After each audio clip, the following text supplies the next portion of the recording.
Well, thank you for joining us. It's an honor to be here at Hyles-Anderson College in Indiana. How many have been to one of my seminars before or seen one of the videos before? Okay. And how many never have? And how many do not understand the question so far? Good. Same three as yesterday. Good. Well, my name's Kent Hovind. I taught high school science for 15 years, and now for the last 16 years I've been an evangelist. I speak about 900 times a year now on the subject of creation, evolution, and dinosaurs. And I take the position that the Bible is literally true and scientifically accurate, and the evolution theory being taught in our schools in violation of the First Amendment is the dumbest and most dangerous religion in the history of planet Earth. No dumber idea ever. Anyway, I live in Pensacola, Florida. I have 3 kids, 1 of each. Got them all married, and the dog died. Praise God, I made it. I'm home free. And so far, 4 grandkids, and that's definitely God's reward for not killing your own kids when you thought about it. So hang in there, it'll be worth it all. All my family lives right around me, and they all work in our ministry. So it's great having kids that love the Lord. And a couple of them are back here at the back table back there, and one running the camera. We have in our backyard in Pensacola, Florida, Dinosaur Adventureland. I like dinosaurs. Our phone number is 479-DINO. Our website is Dr. Dino. Dinosaur Adventureland's phone number is 478-DINO, 3466 for you alphabetically challenged folks. We like dinosaurs. We have thousands and thousands of visitors come. We've had probably close to 1,000 people get saved coming through our Dinosaur Adventureland. Everything we do there has a science lesson and a spiritual lesson. We have a blast using dinosaurs for the glory of God. But you know, for the last 200 years, Christians have been extremely confused about where dinosaurs fit into the Bible. I heard a lady last night, I was witnessing to a lady at the hotel. She said, well, I got a friend that told me dinosaurs never existed. One guy told me, he said, well, the devil put those bones in the ground to fool us. Well, you're going to look like a real idiot when talking to anybody with normal intelligence when you say something like that, okay? Yes, dinosaurs lived, but when did they live? Where do dinosaurs fit into the Bible? Here are 2 of my grandkids playing with one of the dinosaurs at Dinosaur Adventureland. We have a wonderful time. Christians, though, often are very confused of where they fit in. What's happened, Christians have compromised the clear teaching of the Bible in order to accommodate the dinosaurs. That's why they have the gap theory or the day-age theory or progressive creation or theistic evolution. There's no need to do that. I'm going to give you the biblical view of dinosaurs here this morning. Now this guy in National Geographic says, no human being has ever seen a live dinosaur. Now just hold on a minute. Does he know that or does he think that? He thinks that. There is no possible way he could know something like that unless he talked to everybody that ever lived. Do you think he talked to Adam and Eve before he wrote that? Did he talk to you before he wrote that? No, okay. That's just not something you can know. The Bible says, in the beginning, God created the heaven and the earth. It says, in 6 days, the Lord made heaven and earth, the sea, and all that in them is. Well, if he made everything in 6 days, then Adam must have seen dinosaurs. There's just no 2 ways about it. And yesterday, we talked about seminar part 2, what the Garden of Eden was like. It says, God said, let there be a firmament in the midst of the waters, and let it divide the waters from the waters. We talked about how God originally created the world with a canopy of water overhead, which all fell down at the time of the flood. It's gone now. And there was most of the water under the crust of the earth, which all came shooting to the surface when the fountains of the deep broke open. Psalm 24, the earth is the Lord's. He founded it upon the seas and established it upon the floods. Psalm 136, he stretched out the earth above the waters. I don't know why Christians can read that and read right over it and not see what it's saying. The water that's now in the ocean used to be in the crust of the earth, but it all came shooting out when the fountains of the deep broke open. We cover much more on that on video number 6. What caused the flood in the days of Noah? We call it the Hovind theory, so nobody else will get blamed for it. But from the creation 6,000 years ago up until the flood, 4,400 years ago, the world was very different. During that time frame, the Bible says the people lived over 900 years. They really, honestly did. Lived to be 900 plus. It's interesting, many ancient cultures have a legend about what they called the Golden Age. The Babylonians, the Sumerians, the Egyptians all talked about a time when man used to live to be nearly 1,000. Well, that's because it was really true. They really did live to be almost 1,000. And yesterday we covered how reptiles grow all their life. Reptiles never stop growing. So dinosaurs were big lizards that lived with Adam and Eve in the Garden of Eden. They did not live millions of years ago. So the obvious question would be, well, did Noah take dinosaurs on the ark? They asked Billy Graham, were there dinosaurs on Noah's Ark? Billy Graham said, nope, Noah's Ark did not include dinosaurs because they were extinct by the time man got here. Oh, now I praise God for all the good Billy Graham has done, but he is dead wrong about that one. Okay? Dinosaurs on the ark. Well, I hope he kept the woodpeckers in a steel cage of some kind. That'll be important later. People say dinosaurs on the ark. Now, Hovind, they're kind of big, aren't they? Yeah? The big ones were big, but the little ones were little. See, Noah was 600 years old when he built that boat, okay? He's probably smart enough to figure out, you don't have to bring the biggest ones you can find, okay? You bring 2 babies. Just be sure to get a pink one and a blue one. That'll be important later, okay? There are all kinds of reasons for bringing babies on the ark, okay? You bring babies because they're smaller. Well, duh. You know, the biggest dinosaur egg is smaller than a football. You bring babies because they weigh less, they eat less, they sleep a lot more. They're tougher. You know, kids fall down and bounce and get up and keep running. Adults fall down and break or lay there for a while. Plus, you bring babies because after the flood, they're going to live longer to produce more offspring, and that's the reason you're bringing them. Why on earth would you bring big elephants on the ark? I mean, that would be stupid for multiple reasons, okay? Why would you bring big giraffes? Just bring babies of everything, young ones. God told him to bring 2 of every sort. Not 2 of every species. 2 of every sort. He said bring them after his kind, after their kind, after his kind, after his kind. I mean, the Bible's, you know, real clear on the topic. You bring the kinds of animals, not the species. And you only have to bring those in whose nostrils was the breath of life, and only those on dry land. Noah did not have to bring any fish on the ark. They had plenty of water outside, okay? He also did not have to bring any bugs on the ark because bugs don't have nostrils. Bugs breathe through their skin, through spiracles. Insects were not required to be on the ark. Insects can survive a flood just fine. Go any place where there's been a flood, after the water goes down, walk out into the mud and tell me the first thing you notice. Bugs by the bazillions, right? Yeah, insects did not have to go on there. Some of them might have been on there, but they didn't have to be. Noah did not take 400 pairs of dogs on the ark. Noah probably never saw a chihuahua in his life. Why did somebody do that to the dog? All that special breeding to create a dog that's 100% useless. Noah probably just had a generic dog like my dog Nicky. We had Nicky for 12 years before I knew what kind of dog it was. A friend of mine came to the house one day and he said, Hovind, you have got a full-blooded Canardly. I said, a what? He said, your dog, look at that, that's a Canardly. I said, it is? He said, well, look at it, man, you can hardly tell what kind of dog it is. Oh yeah, full-blooded Canardly, yep. Probably the horse and the zebra had a common ancestor, like this Mexican textbook says. And I would agree. The horse and the zebra had a common ancestor, but it looked like a horse, okay? 4-wheel drive, genuine leather upholstery. I mean, all the horse equipment, okay? Skeptics say, how did Noah fit those millions of animals onto the ark? Well, in the first place, he only brought land animals, okay? Secondly, you bring those with nostrils, no bugs. Thirdly, you bring babies. Now, that's just plain old common sense, right? Fourthly, you bring 2 of each kind, not every single variety. And since God made the kinds, and God told Noah how big to build the boat, I bet God had it kind of figured out, you know, about what size to make it, you know. Plus, how many were there? Many experts will tell you there are about 8,000 basic kinds of animals in the world. 8,000 basic kinds of animals. Noah had 2 of each kind, now 7 of some, I understand, but plenty of room on the ark for that. Some atheists say, well, Adam could never name all those animals in one day. Oh, come on. When I get excited, I can speak 350 words a minute. At 300 words a minute, you can name all the animals in 26 minutes. Dog, cat, elephant, aardvark, hamster. I mean, come on, it's not a big deal. Plus, you got to figure, Adam had an extremely high IQ. I mean, he came straight from the hand of God, fully programmed. He could speak every language in the world. Well, there's only one, okay? I mean, the guy could walk, talk, name all the animals, and get married first day.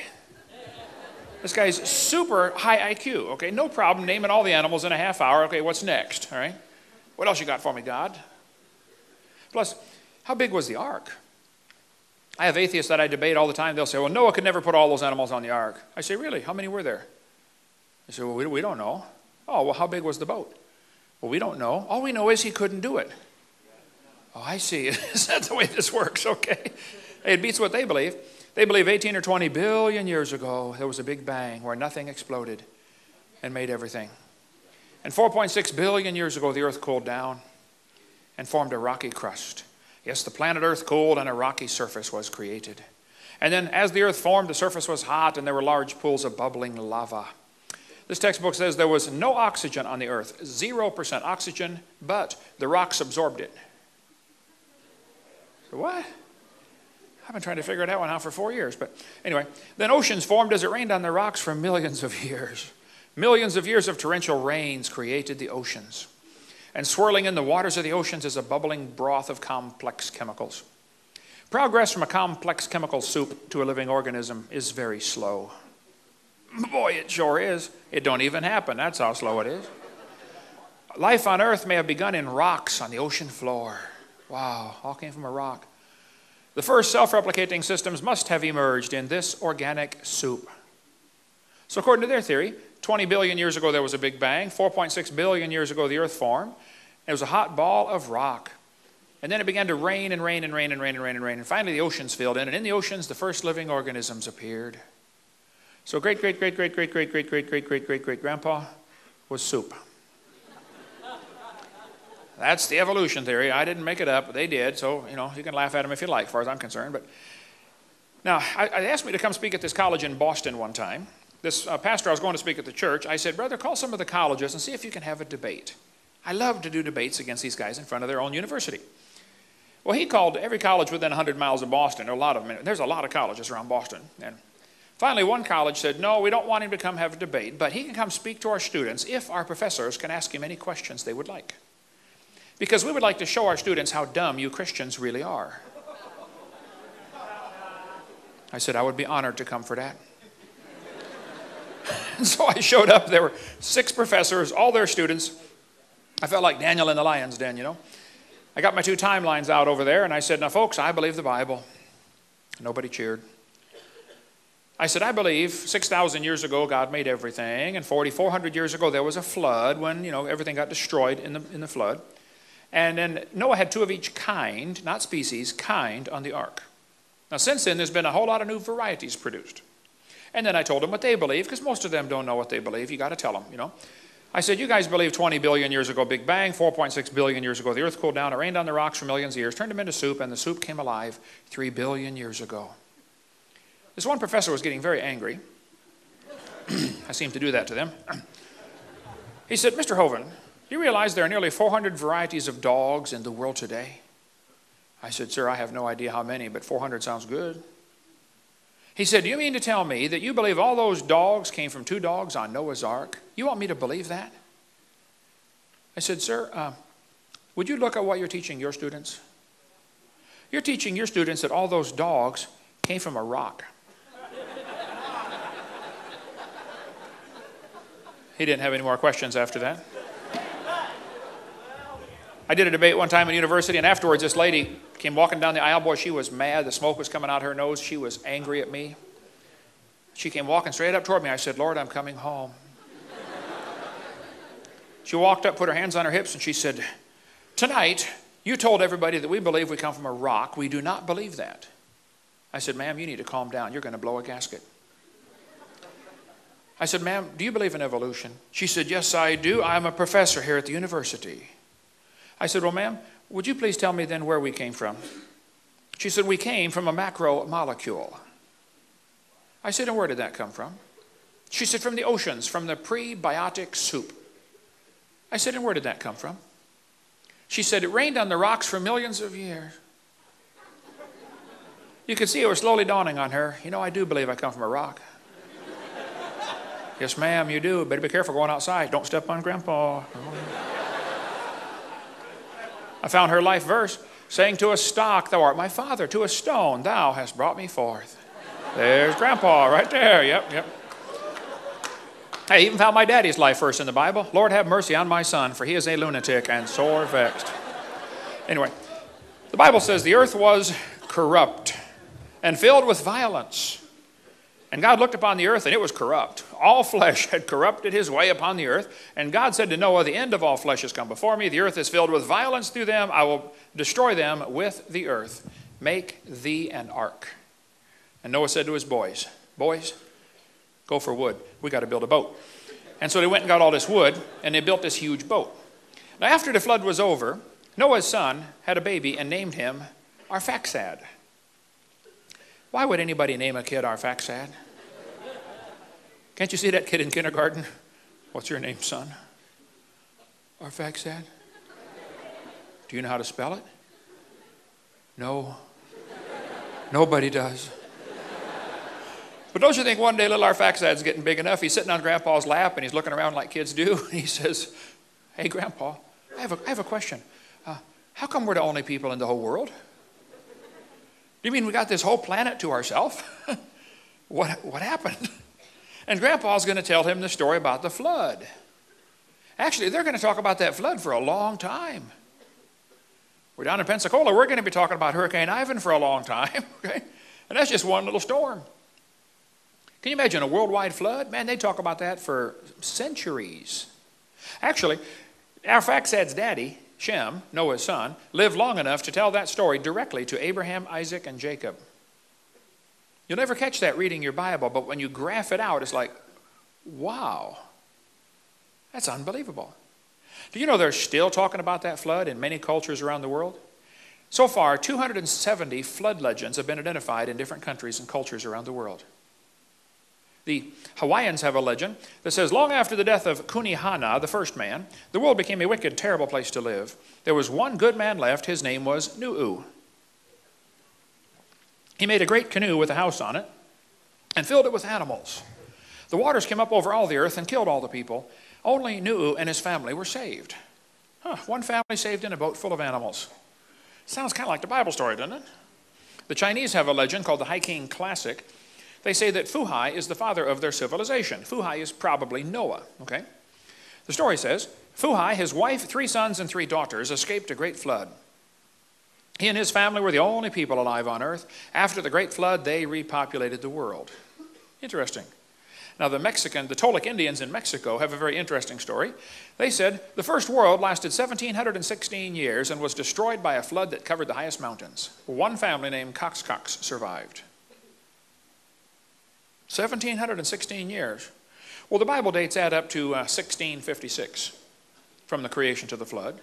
But that's not bad for a legend 4,000 years old. Question, why would there be nearly 300 flood legends? I think it's because there was a flood. That's my theory. Okay. Probably the Atlantis legend, everybody's searching for the lost continent of Atlantis. Probably it's another flood legend. As far as the folks on the boat were concerned, the whole world sank beneath the waves. Actually, they were going up. The world wasn't going down. I think Atlantis is another flood story. Anyway, if you look at the country of Turkey, at the far right-hand side, you will see a mountain called Mount Ararat. It is 12 miles from the Russian border. Very politically unstable region. On a Turkish map, it's called Noah Ungamshi, which means Noah's big boat. That's the name of the region. They've got signs, you drive right up to it. Noah's big boat, this way, 5 kilometers. The Bible says the ark rested in the 7th month. Now that's interesting. Noah did not get out till the 13th month. Why would he stay in there for 5.5 extra months after the ark rested? Well, we cover all the reasons why on video number 6, the Hovind theory, but the Bible says it rested in the 7th month upon the mountains of Ararat. Mountains, plural. The Bible does not say the ark landed on Mount Ararat. Read it carefully. It does not say that. It says it landed in the mountains of Ararat. Actually, there are 4 theories about what happened to Noah's ark. Okay? One theory says they took it apart and used the lumber for buildings. Second theory says it rotted. The third theory says it's still on the mountain. And the fourth theory says it's in the valley.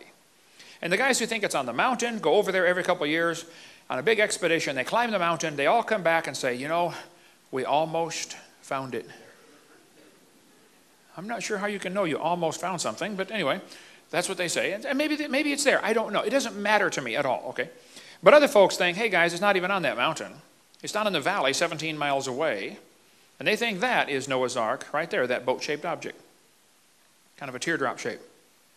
In 1960, this was discovered by a high-altitude surveillance plane. In 1978, there was an earthquake, and either it lifted up or the ground dropped down. I don't know. The result's the same. It is now sticking up out of the ground about 18, 20 feet. Ron Wyatt died in 99. He was a good friend of mine. He and many others have spent years studying this thing, but they think it's Noah's Ark. And like I said, honestly, I don't know and I don't care. It doesn't matter to me where it is. And some Christians and creationists get all upset with anybody that mentions there might be another theory besides theirs. Look, my approach to any subject is, if there's more than one option, tell everybody all the options and say, here's the various theories on this, here's why I believe this one, but go ahead and research yourself. I think you ought to look at all the options. Richard Reeves took over for Ron. There he is in front of his model of Noah's Ark that he built. But according to them, the ark has collapsed. Obviously, a boat that old would, cave in and fold out to the side. It's splayed.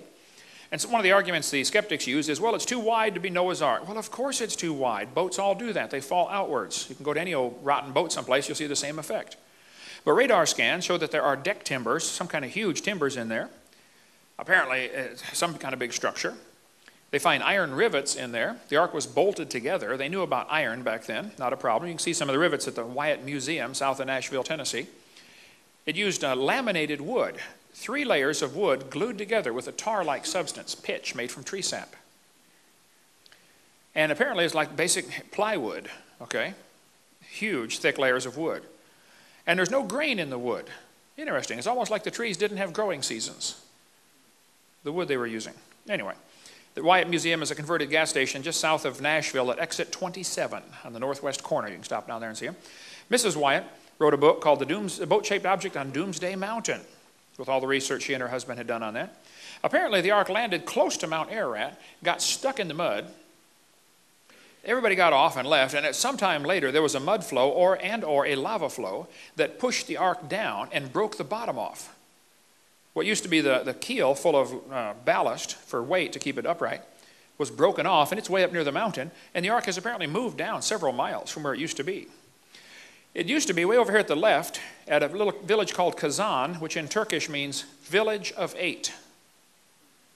Village of 8. Now, wait a minute. There was 8 people on that boat. But apparently the ark has drifted down from where it used to be, and that's another long story. But the government of Turkey has studied all this, and they say, yep, that's Noah's Ark. They even built a visitor center. Now, some folks have said, oh, it's not Noah's Ark. It's a boat-shaped object. It's just a flow stone. It's flow formation around a stationary object. When mud flows around something, it makes that teardrop shape, like an airplane wing. Yes, I understand. It does. You're right. But the pointed end of the teardrop is always downstream. The rounded end is upstream, like an airplane wing. This one's backwards. There are flow formations in that area, no question. But this is not one of them. One guy argued, it's just a fort. Who would build a fort under a hill? Duh. The guys throw rocks down inside, Anyway, some creationists say it's not Noah's Ark, and they get mad at me for even mentioning. Well, I'm sorry. I'm going to mention it until I start working for you, and then I'll quit, okay? But the Bible says the ark will be 300 cubits long. Now, a cubit is elbow to fingertip. I'm 6'1". My cubit is 21 inches. The average standard Egyptian cubit was 20.65, just a hair shorter than mine. That boat-shaped object is 515 feet long, which is 300 Egyptian cubits. So that doesn't prove it's the ark, but it is interesting. It is the right size, okay? It's about 2/3 the size of the Titanic, about 2 football fields long. Pretty good-sized boat. In that region, near the village of Kazan, they found 12 giant rocks that weigh 9,000 pounds. These rocks appear at Kazan, 9,000 pound, and they have holes in the top. Apparently, this rock was to be held over the side of the boat to be what's called an anchor stone or a drogue stone. And the hole in the top of the rock is curved. I have drilled a lot of holes in my life. I've done a lot of building construction. I don't know how you would drill a curved hole through a rock. But there they are. When the Sea of Galilee dried up quite a bit here 10 years ago, it exposed all kinds of beach that had never been exposed in centuries. And all around there, they found hundreds of small rocks with holes in them. It's a common practice in stormy areas like that to put rocks around the side of the boat to keep the boat stabilized. Give it some weight. If it gets windy, you drop them down into the water, and you now have a sea anchor all the way around the boat. But anyway, there are a lot of folks who think these rocks were actually drogue stones or sea anchors for Noah's Ark. What this would do, this would make the boat stable during stormy weather. It's almost like you're anchored to the water, if you can imagine that. And if it really gets windy, the rocks are going to drag behind you, and now you're always perpendicular to the waves. You can't capsize. One atheist wrote me a letter, and he said, Hovind, I heard your seminar about Noah's Ark having big rocks hanging over the side. You are so stupid. Don't you know if he had rocks hanging all over the boat, it would slow him down?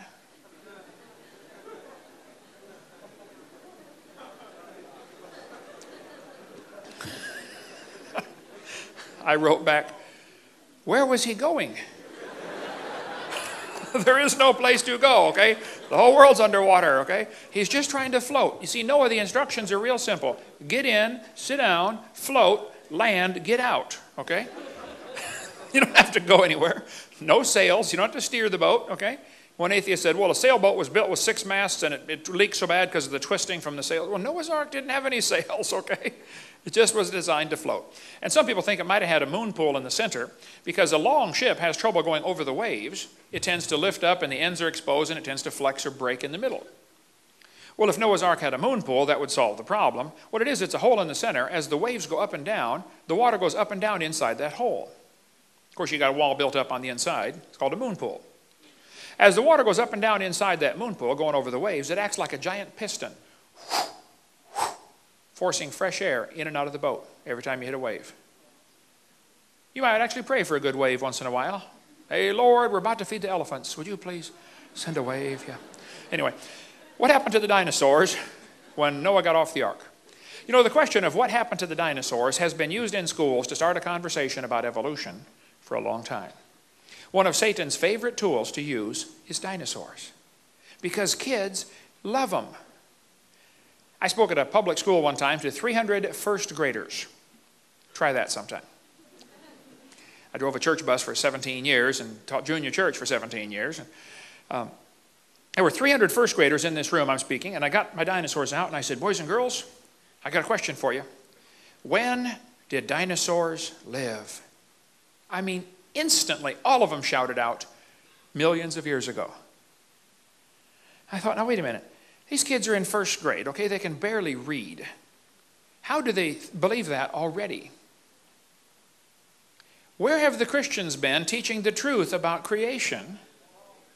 Why are we waiting till the kids get their mind polluted with evolution and then trying to win them back?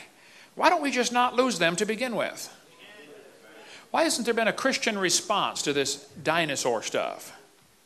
What the Christians did in the 1800s is they compromised their Bible with the gap theory to accommodate the dinosaurs, and then they let Satan have the dinosaurs. That's what happened, exactly. But anyway, there are 16 theories of what happened to the dinosaurs. One theory says an asteroid struck the Yucatan Peninsula in Mexico and killed them 65 million years ago. A scientist here in Indiana said, the dinosaurs killed themselves off with their own flatulence. They could not stand the heat. I'm not sure what to do about a theory like that, but here's the real reason they went extinct. Smoking. Yeah. Anyway, what made the dinosaurs go extinct?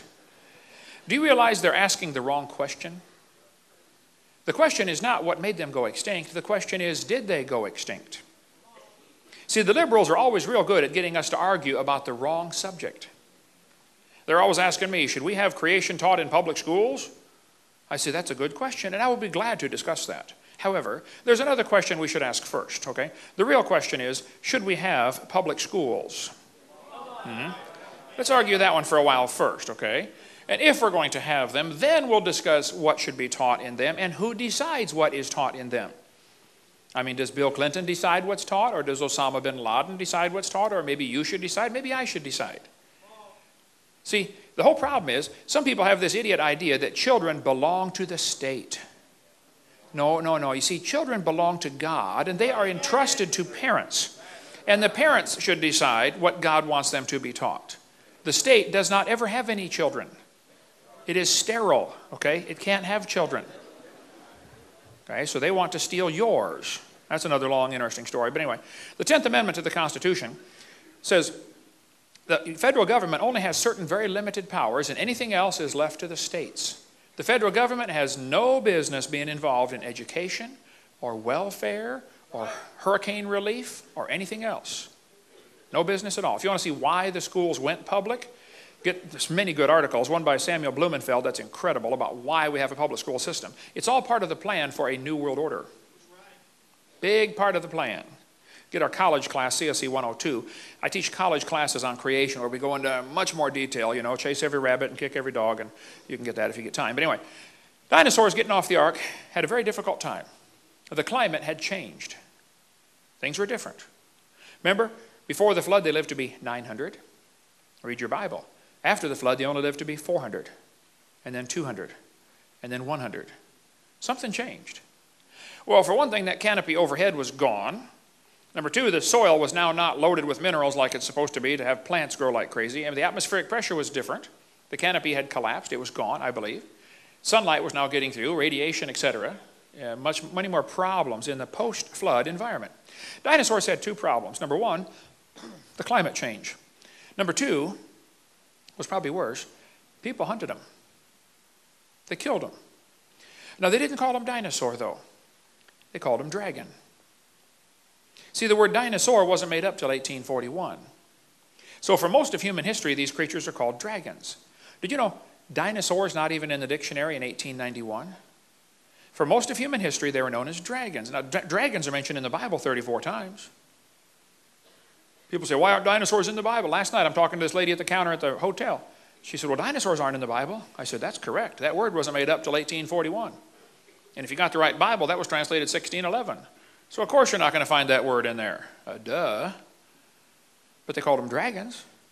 Dragons are listed in the dictionary in 1946 as now rare. As the population of people began to grow after the flood, the population of dragons began to go down. Because nobody wants to live next door to a dragon. Same thing happened in Cobb County, Georgia, where Atlanta is today. Do you realize how many grizzly bears there are roaming around the woods right now near Atlanta, Georgia? 0. Do you know how many there were just 300 years ago? Hundreds. What happened to the grizzly bears in Cobb County, Georgia? Well, as people move in and civilize an area, the big ferocious animals are killed off or driven off. Happens everywhere. If it came on the evening news tonight that there were 5 grizzly bears roaming around Cobb County, you know what would happen by 6 o'clock in the morning? They'd all be dead. Because every redneck in 4 states would be out there with a rifle trying to shoot one. Right? And whoever could shoot the biggest one would be a hero. They'd have his picture on the front page. Hey, Bubba shot the grizzly bear and saved the village. Yeah, he did. Well, that's exactly what happened to the dragons. Man, if you could figure out a way to kill a dragon, they'd be telling stories about you around the campfire from now on. People killed dragons for meat because they were a menace, to prove you're a hero, to prove you're superior, competition for land, or for medicinal purposes. Many ancient recipes call for dragon blood, dragon bones, dragon saliva. Why? Gilgamesh is famous for slaying a dragon. A Chinese legend tells about a guy named Yu that surveyed the land of China. It says, after the flood, he surveyed the land and divided it into sections. He built channels to drain the water off to the sea and make the land livable again. Many snakes and dragons were driven from the marshlands. Yeah, that's just normal. If you want to build a city, you got to, drive off the dragons and then build your city. I mean, it was expected. You got to drive the dragons off. Okay? Why would the Chinese calendar have 11 real animals, the pig, the duck, the dog, and a dragon? Why would they put a mythical animal in there? Could it be that at the time they came up with these 12 symbols, there were 12 real animals? Here's one of the oldest pieces of pottery on planet Earth. It's a piece of slate from Egypt, first dynasty of United Egypt. It shows long-necked dragons. We make replicas of it if you want to get one for a prize for your bus route, for some to give out to the kid who does whatever, they'll go crazy over this thing. It's half-size replicas of the oldest piece of pottery on Earth. Why would they put long-necked dinosaurs on pottery 3,800 years ago? Here's 2 long-necked dinosaurs with a sheep in between their mouths. Here's a hippo tusk from the 12th century BC showing an animal with a long neck and a long tail. Here's a cylinder seal showing what appears to quite obviously be long-necked dinosaurs. The Bible talks about a fiery flying serpent in Isaiah 14. Wait a minute, a fiery flying serpent? Well, if you read the story of Herodotus says he went to a certain place in Arabia, almost exactly opposite Buto, to make inquiries concerning the winged serpents. On my arrival, I saw the backbones and ribs of serpents in such numbers as it's impossible to describe. The winged serpent is shaped like the water snake. Its wings are not feathered, but resemble very closely those of the bat. The people where the bones lie at the entrance of a narrow gorge between steep mountains. The story goes that with the spring, the winged snakes come flying from Arabia towards Egypt, but are met in this gorge by the bird called ibises, who forbid their entrance and destroy them all. The book of Josephus talks about the fiery flying serpent that Moses had to kill when he came to the land of Ethiopia. And he ended up marrying the princess of the Ethiopians, and which is why his sister got mad at him later for marrying an Ethiopian. Not because she was black necessarily, but because of how this all happened. You read the story in Josephus' book. Anyway, in the Anglo-Saxon Chronicle, it talks about in 793 A.D., about the fiery dragons flying across the firmament. The Babylonian god Marduk is shown pictured on a fire-breathing dragon. You say, Brother Hovind, now you don't believe in fire-breathing dragons, do you? Yeah, I believe there were some. We cover all that in our videotape about Leviathan, but Job chapter 41 talks about Leviathan. It says, out of his mouth go burning lamps and sparks of fire leap out. Out of his nostrils go a smoke. You know, I've seen deacons do that at Southern Baptist churches. Okay, so that's no big deal. But his breath kindleth coals, and a flame goeth out of his mouth. Now, wait. Was there really a fire-breathing dragon? Well, you better watch the Leviathan video about the fire-breathing dragon. But if you get a Catholic Bible, you find the book of Daniel has 2 extra chapters in it. It's part of the Apocrypha books, okay? Daniel 13 and 14. Very interesting reading, definitely not Scripture, okay? But in Daniel 14, it says, there was a great dragon in the place, and the Babylonians worshipped him. And the king said to Daniel, behold, thou canst not say now that this is not a living God. Adore him, therefore. And Daniel said, I adore the Lord my God, for he is the living God, but that is no living God. But give me leave, that's permission, you military guys know about leave, okay? And I will kill this dragon without sword or club. And the king said, I give thee leave. Then Daniel took pitch and fat and hair, and boiled them together and made lumps, and put them into the dragon's mouth, and the dragon burst asunder. What a strange story. Let me give you the Hovind translation, okay? The Bible tells us that Daniel was a man who understood science. Those are the kind that Nebuchadnezzar took away at that time, okay? And Daniel would have known full well that pitch is made from tree sap, and it's very sticky. Fat is salty tasting, and almost all animals like things that are salty tasting, and hair won't digest. So he made little lumps of pitch, fat, and hair, tossed them in. The dragon loved them, swallowed them, couldn't digest them. And they plugged up his intestinal tract. And these were the days before Roto-Rooter, and so he burst asunder. You figure it out, okay? Anyway, Saddam Hussein has quite an ego problem. He thinks he is Nebuchadnezzar reincarnated. George Bush always called him Saddam Hussein. I wondered, why does he call him Saddam? His name is Saddam. Well, Saddam means prince. Saddam means horse's rear end. So he called him Saddam Hussein. Anyway, Saddam issued currency with his picture in front of Nebuchadnezzar. Saddam spent a fortune rebuilding the ancient city of Babylon. Did you know ancient Babylon was discovered, buried in the dry sand over there? The bricks were just nearly perfectly preserved by the dry sand. So they excavated ancient Babylon and rebuilt it. Babylon was totally rebuilt in the last 20 or 30 years, I believe. Saddam put a brick about every 10 feet around the wall that says, I am Saddam Hussein. I have rebuilt Babylon the Great. I am the grandson of Nebuchadnezzar. But on that wall, they found carvings of lions and carvings of dragons. Now, I can understand why they'd put a lion on there. I mean, we know about lions, but why would they put carvings of dragons on a brick wall 2,600 years ago? Maybe because they knew about dragons. They're still there. You can go see them. A friend of mine was there as a soldier. He said, yep, they're still here. Dragons still on the wall from 2,600 years ago. Ishtar Gate is covered in them. Lions and dragons. Now, we made a model of it for Dinosaur Adventureland. If you want to come to Pensacola, that's a little closer than Iraq for most of you. But Alexander the Great said his soldiers were scared by dragons when they conquered part of India in 300 BC. This Roman mosaic shows 2 long-necked dragons fighting or kissing. Now, that would be necking.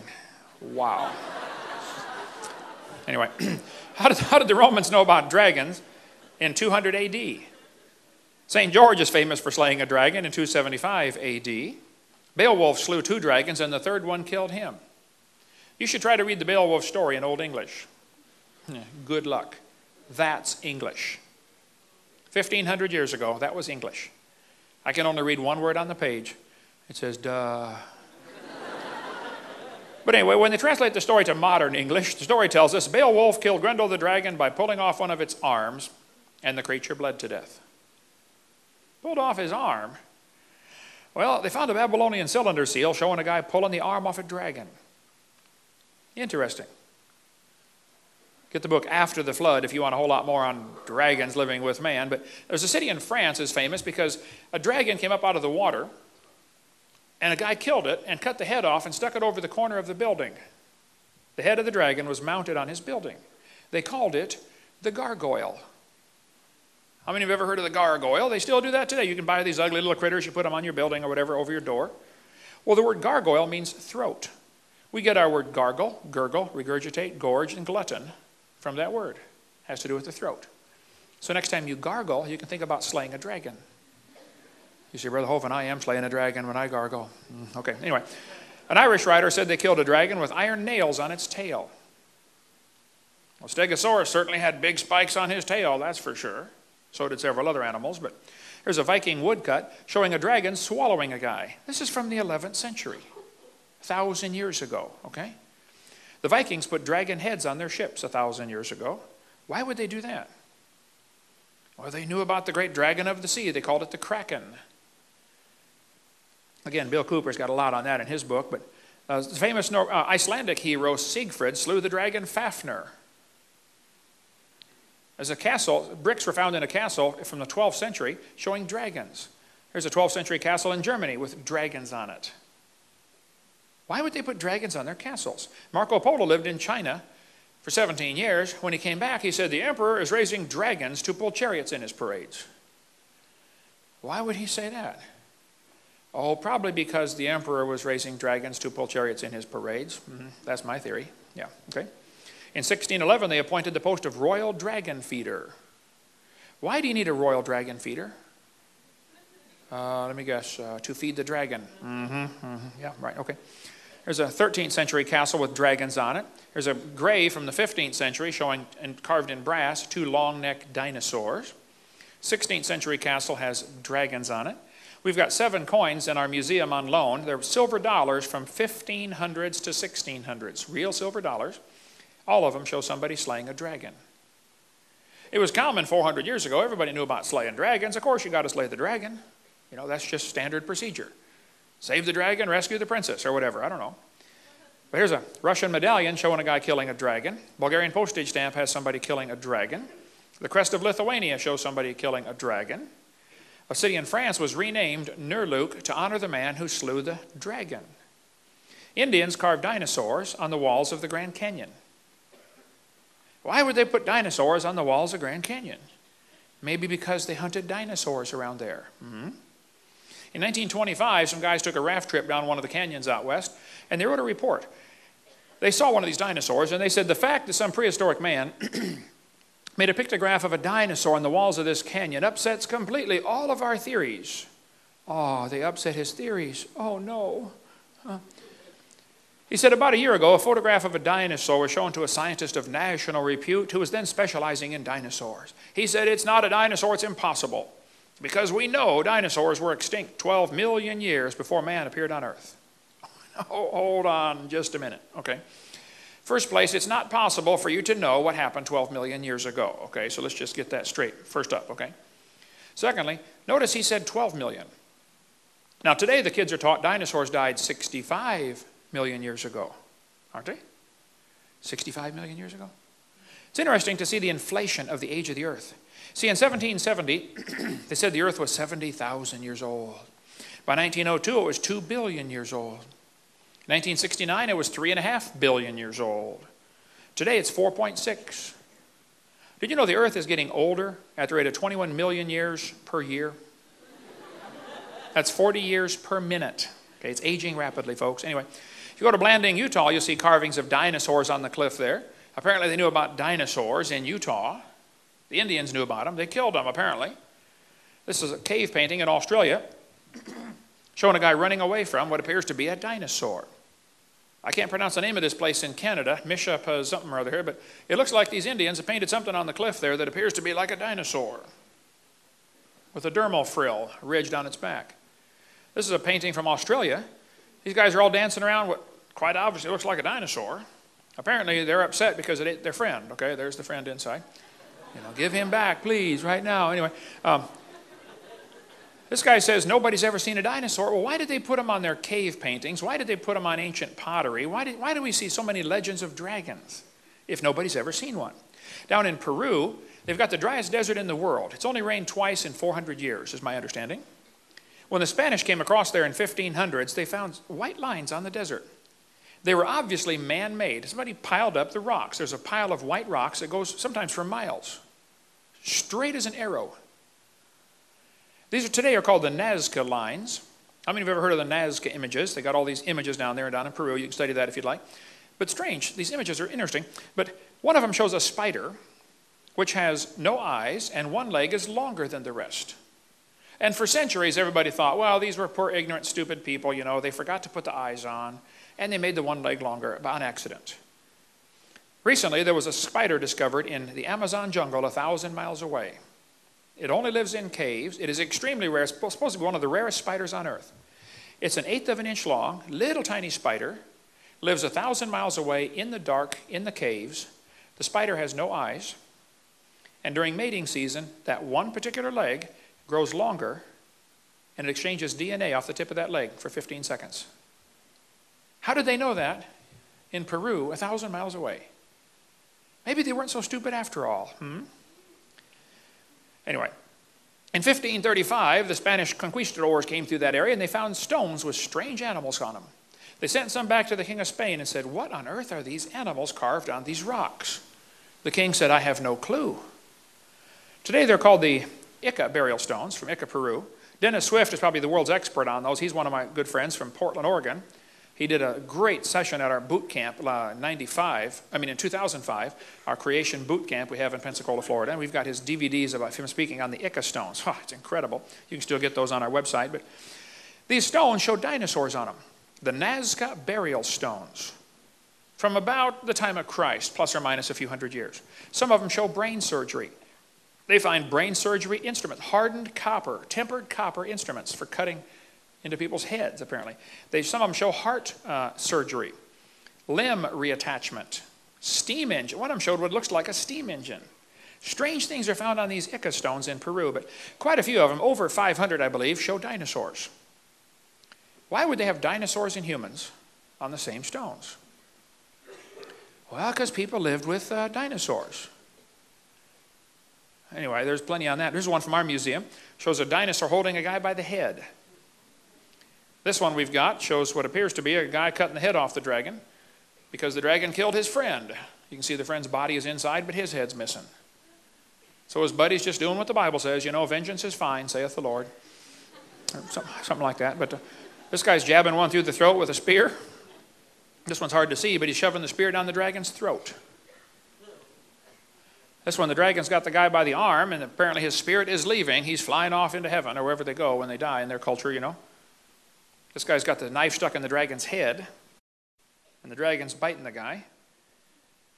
We've got 8 of these stones in Pensacola, Florida. It's the largest collection in America, I believe.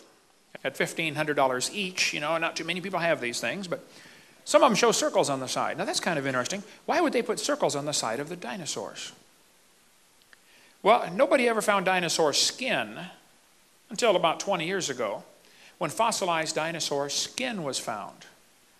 It's very interesting. The dinosaur skin has circle patterns on it. They had to see a live one to know to put that on the stones because you couldn't tell that from the bones. We got some dinosaur skin in our museum in Pensacola. Recently, they just found unfossilized soft dinosaur tissue. Soft dinosaur tissue? So now the brilliant scientists are trying to figure out how could tissue stay soft for 70 million years? The thought will never cross their brain to question that maybe it's not 70 million years old. I mean, that thought will never enter their head, okay? This guy's cutting the head off a dragon. There's a guy riding one. We got a ton of information on dinosaurs living with man. Sometimes they're in friendly gestures, like this one's petting him. He's got his head laying on his shoulder, okay? Pottery was found with dinosaurs on it. A mummy was found in a tomb wrapped in a blanket, and all around the blanket were dinosaurs. Why would they put dinosaurs on their blankets? Why would they put them on their pottery? Why would they carve them on cliff walls? Why would they put them on their waistbands? In Acámbaro, Mexico, 56,000 ceramic figurines of dinosaurs were found. They knew about them in central Mexico. They have always lived with man. They did not live millions of years ago. But everybody today is saying dinosaurs lived millions of years ago. Nobody's ever seen one. Yeah, I think they have, okay. An Italian peasant killed a dragon that was bothering his cows. They had it stuffed and mounted for a museum display in 1572. By the way, you know why so many Italians are named Tony? Years ago, they were shipping them to America, and they stamped on their forehead, to New York. Just a little bit of trivia there. But the Sutton artifact appears to show what it looks like a pterodactyl with its wings folded up. This lady sent me this picture of the dragon found in Utah. Said, Brother Hovind, looks like a dinosaur to me, carved on the cliff up here. Roman artifacts were found in Tucson, Arizona. By the way, the Romans came across the ocean way before Columbus did. Columbus was not the first white man across the ocean. There was trade back and forth for centuries until the Catholic Church kind of had the Dark Ages come in and shut down knowledge and information. But Brendan the Navigator came across in 500 AD. Roman coins, or Hebrew coins, were found in Ohio in a burial mound. There was trade back and forth at the time of Christ across the ocean. But in a Las Lunas Decalogue stone here found in New Mexico, there's an 80-ton stone showing the 10 Commandments in Byzantine, which was only used about 500 AD, is my understanding. Somebody came across, tried to evangelize America, made it as far as New Mexico, 1,500 years ago. But one of these Roman swords shows what quite obviously appears to be a dinosaur on it. How on earth could they get dinosaurs on their swords at the time of the Roman Empire? During the age of sailing ships, there are thousands of legends of people sighting sea monsters. Well, if you're in a sailboat, it's kind of quiet going through the water, okay? With a diesel engine, they can hear you coming 50 miles away underwater. Of course, you're not going to see one, all right? But there are legends all over of dragons living with man. I think we've really been lied to. We could spend a long time on dragon legends. I read prolifically on that topic about dragon sightings down through history. Just get our video number 3 if you want more on dragon legends. Did you know there are actually stories of giant octopus living in the ocean? I mean, like really, really, really big octopus. One octopus washed up on the beach in Florida. It was 200 feet across and weighed 5 tons. That's a big octopus. A whale was killed near Seattle. Inside the whale's stomach was one arm to an octopus that was 150 feet long. Whales love to eat octopus. And if a whale eats too much octopus, he'll get sick and puke it back up. And if you ever see a piece of puked up octopus floating around in the ocean, be sure to grab it. It's worth a fortune. Does anybody know what they make out of puked up octopus? Perfume. That is correct. That explains a few things, doesn't it, fellas? Hey, dear, you smell like a puked up octopus. Mm-hmm. Yeah, and you can sleep on the couch for a month, too. Yeah. There are giant squids found out there in the ocean. I mean, really big squids. We could spend a long time about that one. A giant squid washed up on the beach in New Zealand. They said it was a baby. Full grown, it would have been 150 feet long. People say, no, wait, Hovind, if there are dinosaurs mentioned all through history, are dinosaurs mentioned in the Bible? Oh, yeah. Dinosaurs in the Bible? Yeah, we're going to cover that in the next session. Dinosaurs not only mentioned in the Bible, some dinosaurs might still be alive. We'll cover that in a minute. Okay, let's take up where we left off about dinosaurs in the Bible. People say, come on now, dinosaurs aren't in the Bible. Well, of course the word's not in there. They didn't make up the word till 1841. The word computer's not in there either, but there really are computers, okay? But yes, dinosaurs are mentioned in the Bible. You say, I didn't see them in there. Well, you need to read carefully, okay? If you get the book of Job, the book of Job has 42 chapters. Just about dead center in the Bible, just before Psalms. You find a very fascinating book. In Job chapter 1, it says, Job was a perfect man. He feared God and hated evil. By the way, that's good advice, okay? And Job had 7 sons and 3 daughters. And Job had thousands of sheep and camels and oxen and asses. The guy was rich, really rich. Job was probably written after the flood, but before the law was given in the days of Moses. Before the flood, they lived to be 900. After the flood, they lived to be 400. See, Job lived long enough to have 10 kids, all grown, out of the house. They all died. He had 10 more kids and saw his great-great-grandchildren from his second family. So you got to be living a long time to accomplish those things, okay? So those are the reasons why most people think the book of Job was written after the flood, during the time when they were still living to be, 400. Anyway, one day the messenger came to Job and said, Job, I got some bad news. The oxen and asses were stolen, and your servants got killed. And the sheep got burned up. Oh, and by the way, Job, the camels got stolen too. Stock market crash. Get it? Stock? Never mind. Okay. No. Another messenger came and said, Job, your kids all died. All 10 of your kids are dead. Job's having a bad day. And then Job said, the Lord gave, the Lord hath taken away. Blessed be the name of the Lord. Man, what kind of guy is this anyway? Hey, do you do that when bad things happen to you? Huh. Then Satan gave him boils from the top of his head to the bottom of his feet. And a boil is like the world's worst zit, and Job was covered in them. And his wife turned against him. A man can handle just about any tragedy in life, but that's the toughest one right there. There's a verse you probably never heard preached on ever. Ephesians chapter 5 talks about, husbands, love your wives, and wives, submit yourself to your husband. You've probably heard that part preached on. I bet you never heard this part. Let the wife see that she reverence her husband. Treat him like a god. Offer him burnt sacrifices 3 times a day, okay? Amen. All right. Chapter 2, verse 10. And Job said, you speak like one of the foolish women. Can't we receive good at the hand of God and not evil? And then Job's 4 friends came to visit him.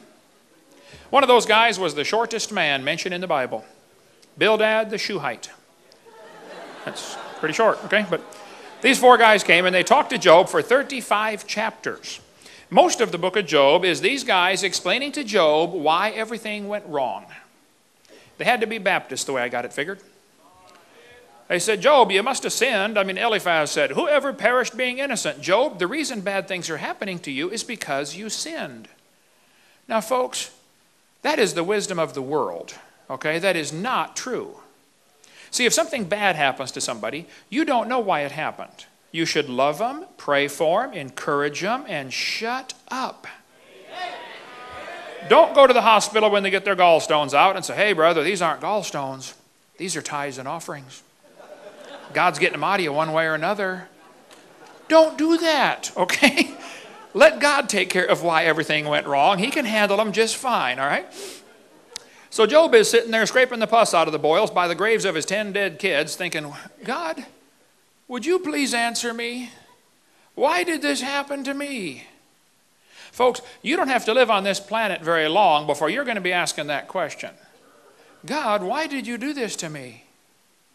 Now, I don't want to drag skeletons out of anybody's closets, okay? But maybe you've had tragedy in your life. I know a little bit of what I'm talking about. I've got 3 kids here and 3 in heaven already, okay? Yes, tragedy comes to good people trying to do right. It happens, all right? But if something bad happens, what's your response? Job said, I wish the Lord would answer me. See, Job didn't know about Romans 8:28. God said, we know all things work together for good. To them that love God, to them that are the called according to his purpose. Now this verse does not say everything that happens is good. It doesn't say that. It says it'll work together for good. I'll show you. Has anybody ever been hungry? You ever been hungry before? Suppose you come to my house, you knock on the door, say, hey, Hovind, I'm hungry. I'll say, come on in, man. I'm going to give you a cup of flour. That don't sound too good. I got it. How about a spoonful of salt? Now that'll fill you up. That ain't going to help. I got it. How about a spoonful of baking soda? Now that will wake you up in the morning. Now you're probably getting kind of dry by now, so let's pour down a half a cup of Crisco. And chase it down with a cup of buttermilk. You say, Brother Hovind, that would taste terrible. How about if we mix them all together and make biscuits? Did you know the individual ingredients for biscuits taste lousy, but they work together for biscuits? And do you know everything that happens to you might not be good, but it'll work together for good if you love God and you're called according to his purpose. See, the Christian life is so simple. Keep your heart right with God. That's it. Now, that'll be tough to do because the heart is deceitful above all things and desperately wicked. But Job is sitting there scraping the pus out of the boil saying, God, would you please answer me?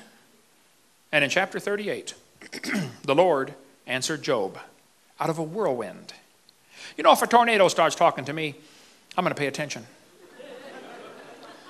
And the Lord said, who is this that darkeneth counsel by words without knowledge? Hey, Job, your 4 friends did not know what they were talking about. And by the way, be very careful about getting any Bible doctrine from the book of Job, okay? It's true that the guys said it, but what they said was not true. And cults are always good at picking a verse out here. You better read the whole chapter, okay? Now, I believe the Bible is the Word of God, but the Bible contains some lies. It accurately records the lies of men. It's true that they said it, but what they said was not true. Okay, that's the case of these 4 guys. Anyway, God said, gird up now thy loins like a man, for I will demand of thee, and answer thou me. Where wast thou when I laid the foundations of the earth? I read that 36 years ago as a brand new Christian. And I thought, what a dumb question. God, why would you ask Job where he was when you laid the foundations of the earth? I said, God, he wasn't there. You know that, and he knows that. So why are you asking such a question? How many of you were here when God built the earth? Was anybody here when God made the earth? Only a couple of Mormons, okay. Yeah. You're in your second existence. I understand, okay. No, you were not here when God built the earth. So, kids, this is going to be complicated, so listen carefully, okay? Since you were not here when God made the earth, that means that God is older than you are. How many can figure this out with no help at all? Okay? Did it ever occur to you that God is also smarter than you are? Did it ever occur to you that God is stronger than you are? Did it ever occur to you that God is richer than you are? You say, Brother Hovind, everybody's richer than I are. Okay. Well, God certainly is. Hey, try this one. I've said this one 1,000 times and I've never understood it once. But I say it a lot and I think about it till my brain hurts. Did it ever occur to you that nothing ever occurred to God? He's already thought of everything. He even knows everything you've ever thought about. The Bible says he understands the imaginations of the thoughts. That's a fascinating verse. He not only knows your thoughts, he knows the imaginations of the thoughts. You see, you can not only think about things, you can actually think about what you are thinking about. Think about that. The brain is amazing. The Bible says God knows the thoughts of man. And by the way, it says in Luke, Jesus knowing their thoughts. That's one of many verses that proves Jesus is God Almighty in the flesh. God knows your thoughts and he loves you anyway. Wow, praise God for his mercy, right? Job 38:4. God said, declare if thou hast understanding. Who hath laid the measures thereof if thou knowest? Question mark. Job doesn't answer. Job's not answering any of God's questions. God said, hast thou entered into the springs of the sea? Did you know scientists didn't even know there were springs in the sea until 1977? Just discovered. Science is very slowly catching up with a few parts of the Bible. God said, where is the way where light dwelleth? Now that is fascinating. I taught physics. Did you know light doesn't stay in a place, it's in a way. It's always moving. But then it says, as for darkness, where is the place thereof? You know the speed of light, 186,282.4 miles per second. Do you know what the speed of dark is? 0. Darkness cannot move. Now think about it. We are the children of light. We are supposed to be on the move, get something done for God, right? People say, well, it's getting dark. The world's so bad. Well, then turn on your light. Duh. The reason it's dark is because of you. Right? You're the light to turn it on, right? The Bible says the gates of hell shall not prevail against it. Hey, gates don't attack you. You attack them. Yeah, let's go, man. Do something for God. Anyway, verse 24. By what way is the light parted which scattereth the east wind upon the earth? Now, wait. Is God telling Job that the light causes the wind? He sure is. And you can ask any weatherman, that's exactly correct. The sunlight causes the wind patterns. The ground heats up, expands the air. We have wind on earth because of the light. Just like God said 4,000 years ago. God said, canst thou send lightnings? Boy, it's a good thing I can't. How many of you can think of somebody that's lucky to be alive because you cannot send the lightnings? I can think of several. Yes, I can. God said, canst thou send lightnings that they may go and say unto thee, here we are. Now, wait. Is God telling Job that electricity can be used to send a message? Like radio, cell phone, microwave, TV? Electricity sends a message two different ways. Through the electricity through the wire and also through the electromagnetic force, the radio waves coming off of it.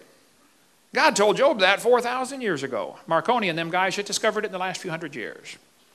God asked Job 84 questions. Job never answered one.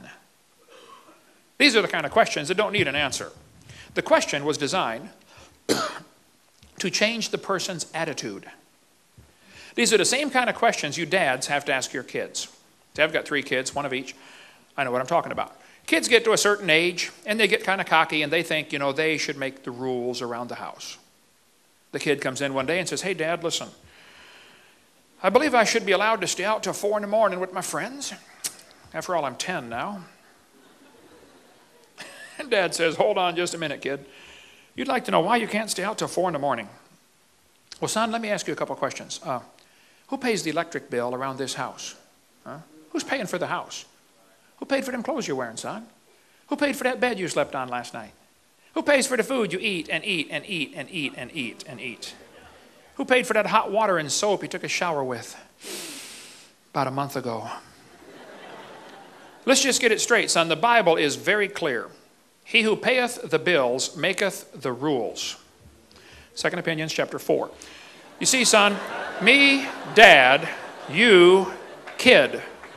And if you're going to sleep under my roof and eat my food, you're going to do it my way. And if you want to do it your way, well then go get your own roof to sleep under and do it your way.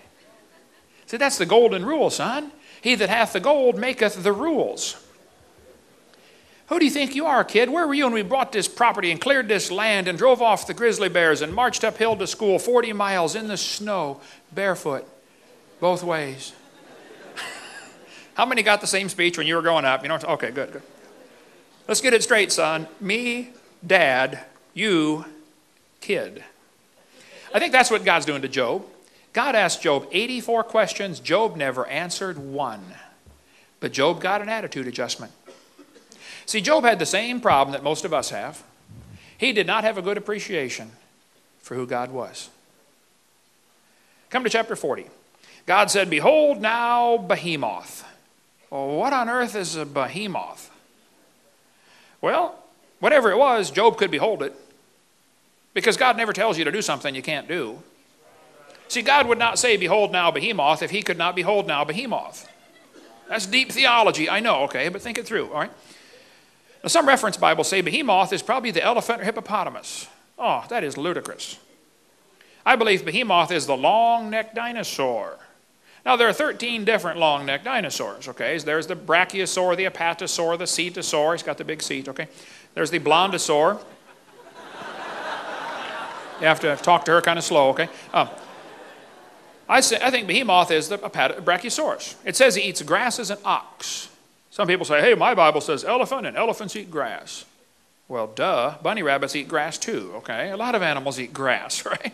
Look at the next verse. His strength is in his loins, his force is in the navel of his belly. The biggest part on him is his belly.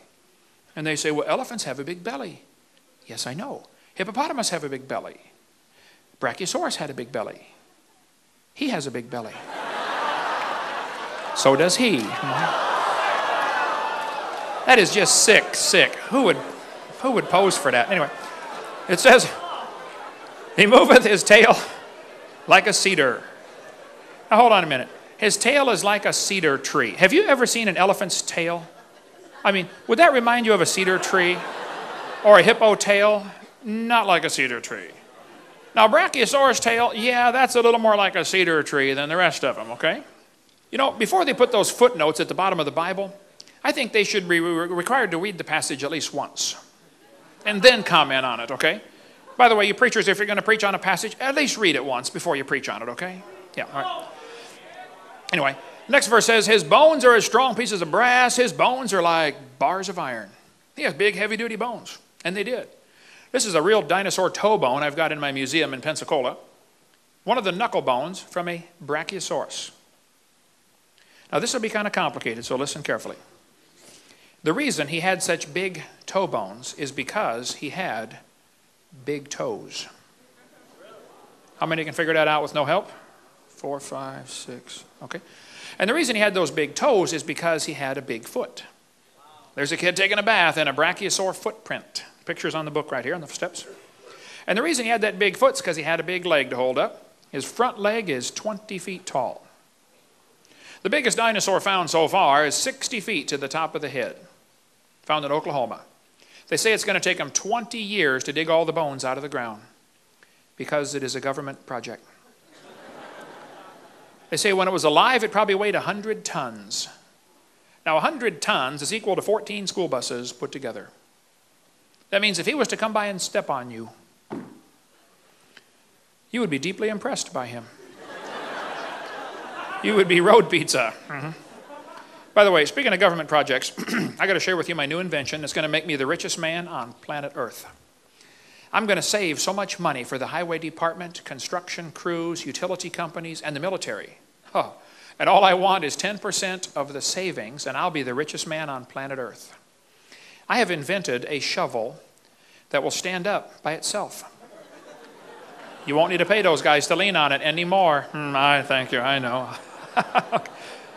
Next verse says, he's the chief of the ways of God. He's the chief. That's the Hebrew word, risheth, which means he's the chief, he's the principal, he's the biggest animal God ever made. Well, that would not be the elephant or hippopotamus. It'd be the brachiosaurus. And that kind of fits the pattern for the way the devil works, you know. Whenever God makes things, the devil tries to destroy them. God makes beautiful things, and Satan always tries to destroy them. Hey, question. How big is your God? I mean, do you ever think about that? When you stop and pray, and you say, Heavenly Father, do you have any idea who you're talking to? I mean, have you ever stopped and just thought about that? Who are you about to talk to? I mean, you sit down for lunch, you know, and you're going to pray. Okay, bless the bunch as they crunch the lunch, amen. We expect God to come like a puppy dog when we call, don't we? Okay, God, I got time for you now. Pay attention. Now, here's my prayers. Give me this, give me this, give me this, give me this, and give me this, and give it quick. That's about what it boils down to, isn't it? I mean, have you ever stopped and really thought who you're talking to? How big is your God? Hey, is your God big enough to tell you what to do and you just simply do it without question? For instance, does God tell you what kind of clothes to wear? Now, 1 Timothy says the women should dress modestly. See, my daddy always said, if you're not in business, don't advertise. Yeah, okay. Does God tell you how to cut your hair? 1 Corinthians says it's a shame for man to have long hair. Oh, when I got saved, I was a lifeguard. Nice suntan, long blonde hair. I read that and said, oh, wow, I better go cut it. It's just a no question. It's a no-brainer. God, you're not happy? Yes, sir. It's absolutely no-brainer. How big is your God? I mean, who is God of your life anyway? If he's really God, then you read the book, you do what he says, end of story. Hey, does God tell you what kind of speech to have? Ephesians 4 says, let no corrupt communication proceed out of your mouth.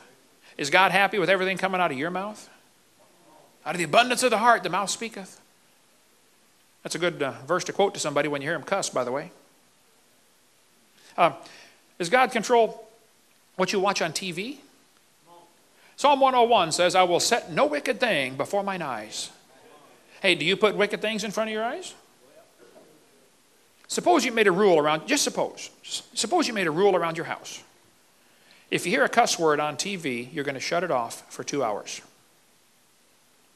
If you see somebody immodestly dressed, you're going to shut it off for 2 hours. If you see somebody drinking alcohol, you're going to shut it off for 2 hours. What if you just made those 3 simple rules at your house? How much TV would you watch? None. So you might as well sell it and give that $30 a month for the cable bill to a missionary, and we could win the whole world to Christ, couldn't we? Yeah. Does God tell you what kind of music to listen to? Ephesians 5, Speak to yourselves in psalms and hymns and spiritual songs, singing melody, making in your heart to the Lord. Is God happy with your music? See, God loves music. God invented music. But Satan has invented some ungodly music you shouldn't listen to. Somebody asked me one time, they said, Hovind, do you know what you get if you play country music backwards? I said, no. He said, you get your wife back, your hound dog back, your pickup back, and you get out of jail. Yeah. God created them male and female. Did you know God invented marriage and the family and sex? I mean, he invented the whole thing. And he wants it to be wonderful. But so he put some rules down. Boys, don't touch the girls till you're married to them. Now, if you don't want to touch them, then stay away from me. I saw your kind in San Francisco, okay? But God put the rules down. He put the rules down because he wants the best. He said the adulteress will hunt for the precious life. God doesn't want you hunting for a precious life. He wants you to have a precious life.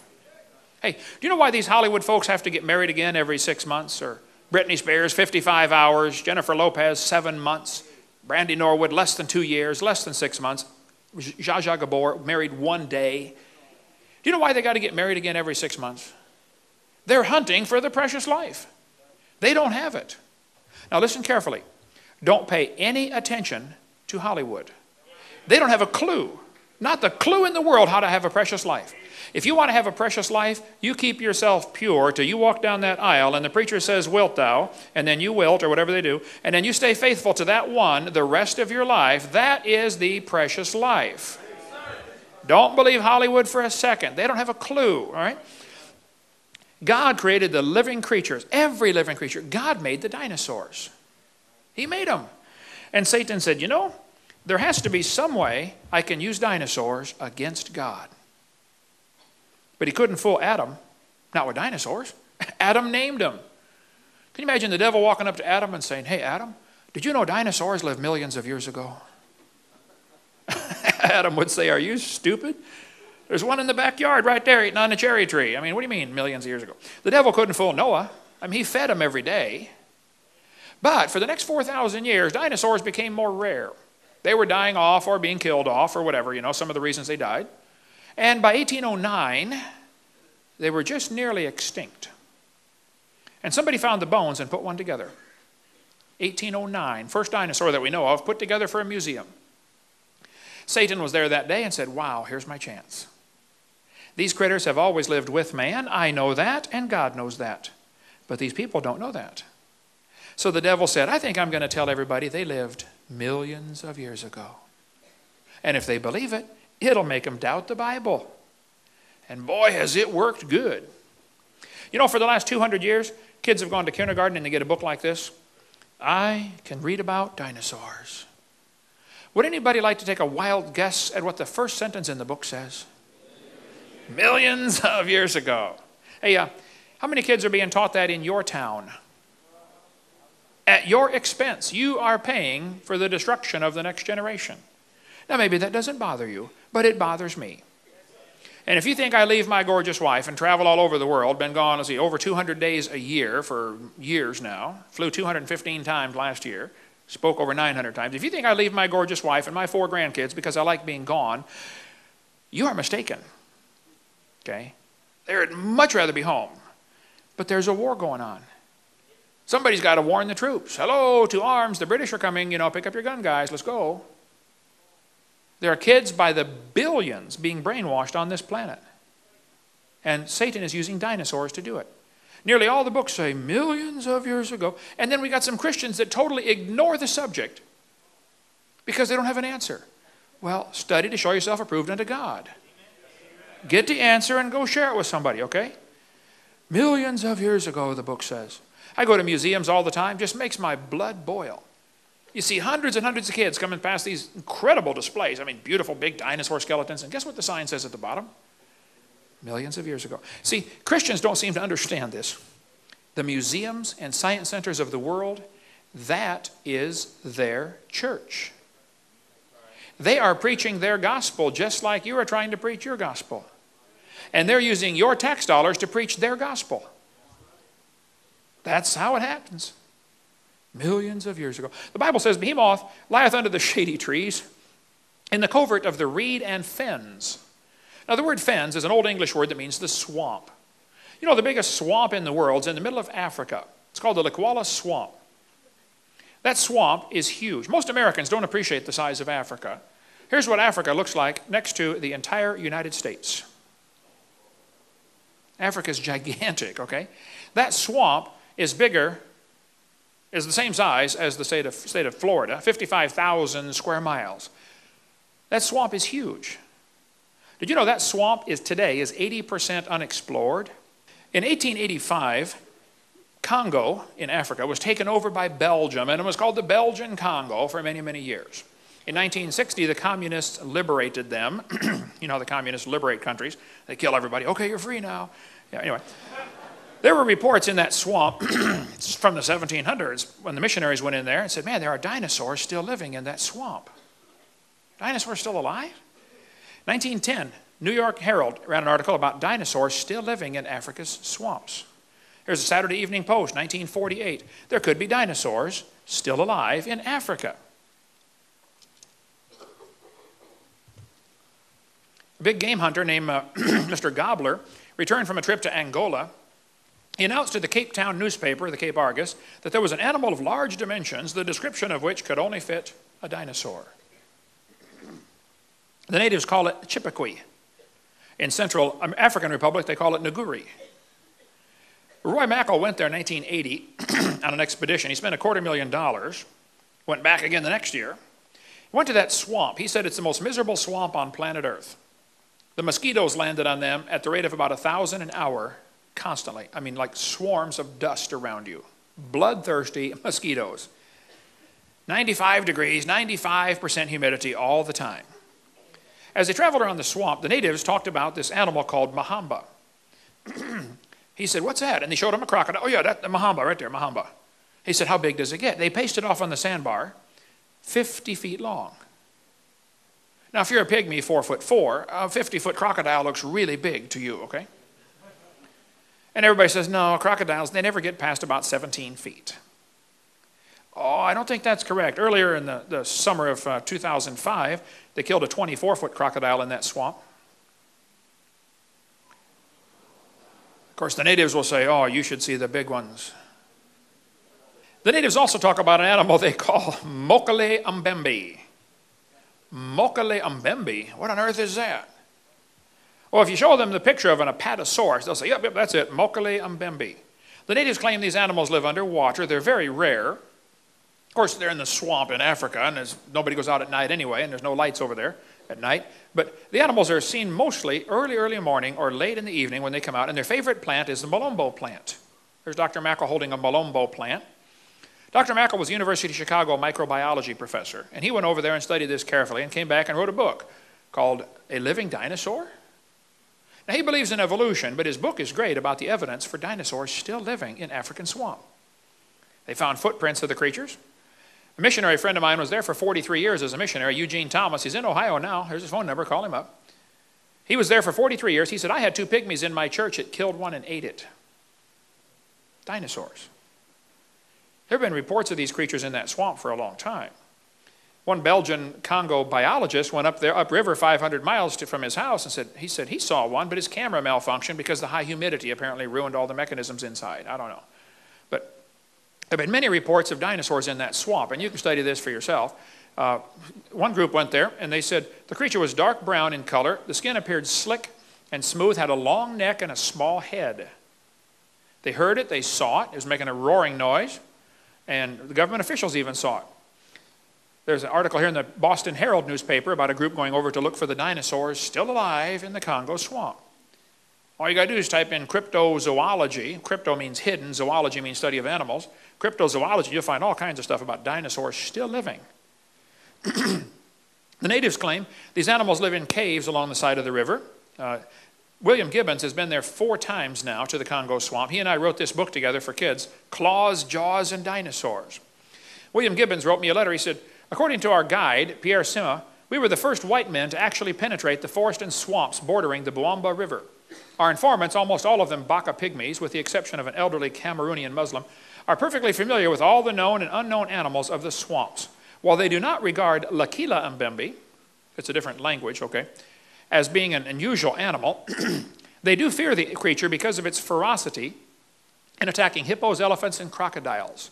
The animal appears to be completely intolerant of any other large creature that shares the river and controls large stretches of the river, particularly where the food supply is present. The two suspected dinosaurians, Mokele Mbembe and Ngubu, are observed and encountered on a regular basis. I questioned an older Baka couple that work on Pierre's plantation. Like most pygmies, they are very familiar with the flora and fauna of the region. I presented them with our book of known African animals and dinosaur illustrations.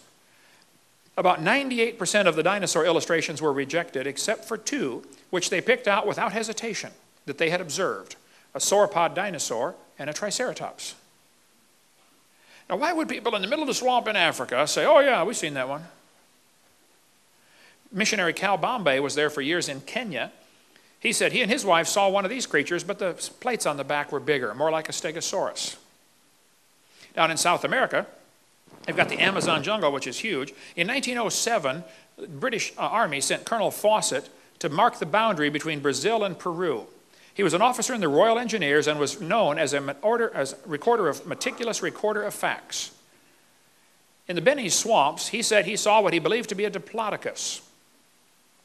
The natives and the tribes around there say, oh yeah, that animal still lives out here in the swamp. Colonel Fawcett's son made sketches of the footprints. In 1883, Scientific American ran this article before they got committed to evolution. An article like this would never make it in Scientific American today, because now they're dedicated to preserving the theory. But they said the Brazilian minister at La Paz, Bolivia, had remitted to the Minister of Foreign Affairs in Rio photographs of drawings of an extraordinary saurian killed on the Beni after receiving 36 balls. By order of the president, the dried body, which had been preserved, and was sent to La Paz. It was 12 meters long, 39 feet, from snout to point. It had scale armor. The neck is long, the belly large and almost dragging the ground. Professor Gilvetti examined the beast, said it's a member of a lost species. The Indians in that region make small earthen vessels in the same shape, probably copied from nature. Dinosaurs? Vaughn Goff called me 3 days ago, as I was driving up here to Indiana. He said, yeah, the natives in his area talk about a lizard that's 30 feet long, 5 feet tall, makes a thundering noise to startle its prey.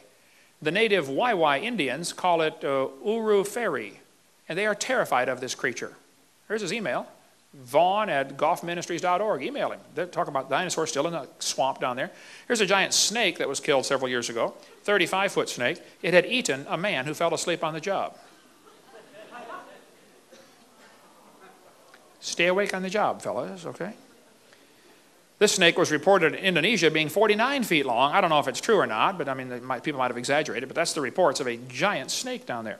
Colonel Fawcett said he killed a 62-foot anaconda snake. And the natives were terrified. They said, Colonel, if there's one, there's going to be another one. The officials of Brazil-Colombia boundary in 1933 killed a 98-foot snake, 2 feet in diameter, weighed 2 tons. The cook from a hotel in Amazon said they saw a 100-foot snake that the military hunted down after it killed and eaten 2 soldiers. The head was 5 feet long. Reuters News Service reported a 130-foot snake back in '97. This thing floated down the Amazon River. Nobody poked it to see if it was alive, but they reported it's over nearly 150 feet long. Amazon River is huge. Halfway up where a former student of mine was a missionary for years, he said the Amazon River way back here is 9 miles wide. That's a big river. There's a lake in Scotland called Loch Ness. Has anybody ever heard of Loch Ness? Loch Ness is a huge lake, 24 miles long, 1 mile to 1.5 miles wide, up to 900 feet deep. Loch Ness is big enough that everybody on planet Earth could go drowned in it at the same time. It would hold the entire population of the world. 6 billion people would fit in that lake. It's huge. In 1933, a roadbed was cut into the side of the mountain, because before 1933, if you wanted to see the lake, you got to climb over the mountains or go upriver 7 miles in your boat. So not many people went there. Very sparsely populated. 1933, the first year the road was put in, there were 52 separate sightings of the Loch Ness Monster. This author said there have been 9,000 reported sightings today. Now that was back in the 1960s when this book was written. Today it's over 11,000 reported sightings of the Loch Ness Monster. 11,000. Of course, some are fakes and frauds, okay? I wouldn't trust the, weekly world news, where they got all this weird stuff in there. But Sir Peter Scott's a member of Parliament. He said he saw it. He believes it's a plesiosaur. Almost everybody that sees it says it's this animal right here, a plesiosaurus. Long neck, 4 big flippers. One guy wrote a book and he said, some people think Nessie is a plesiosaur. There's one thing wrong with this theory. Plesiosaurs are believed to have become extinct 70 million years ago. Oh, is that what's wrong with the theory? I think this evolution theory has got to be the biggest hindrance to scientific research there's ever been. Okay? You look at the facts, forget your theories, look at the facts and come up with your conclusions. Okay? Arthur Grant nearly ran into Nessie on his motorcycle one night. He said, I had a splendid view of the object. In fact, I almost struck it with my motorcycle. It had a long neck, large oval-shaped eyes on top of a small head. The tail would be 5 to 6 feet long. He describes it, 15 to 20 feet long altogether. He said, knowing something of natural history, he was a veterinarian student, okay? He said, I've never seen anything like it in my life. Here's the sketch he drew of what he nearly ran over on his motorcycle. A 20-foot long plesiosaur. Alexander Campbell was the game warden for Loch Ness for 47 years. He said he saw it 18 times. There's the sketch he drew of it. Many people have tried to catch the Loch Ness monster. They've used everything you can imagine for bait, and some things you could not imagine. So far, nobody's caught it. I mean, the lake is huge. But there have been many, many sketches drawn. One family said they saw it with a sheep in its mouth. One guy got a picture of the hump sticking out of the water. The neck is over on the far right. Then Reader's Digest, of course, they crop everything down. They cut the neck off when they publish their picture, the crop picture. But McLeod said he watched it for 9 minutes through binoculars and made 4 sketches of it, of what he saw. McLeod said, I think the monster looks like this. All you got to do is, watch TV programs once in a while where they talk about the Loch Ness monster. There are thousands of people who will go on record and say, I have seen it. World Book Encyclopedia paid to have a submarine taken over there from South Carolina, the mini sub. The guy went down in the water and said, that water is so black, I can't even see the front of my own boat. Loch Ness is like a giant mud puddle. You go down in there just a few feet, visibility is 0. You can't see a thing. Japanese put 24 boats, went all the way down the lake and reported, they scanned the bottom with sonar, and said, man, this is a deep lake, and it's wrinkled up like a raisin. And there are caves going off to the side. Probably with air chambers, the creature can come up under and go under inside the mountain and breathe and live in there. One guy got a picture of diamond-shaped flipper underwater. Again, they thought it was a plesiosaur.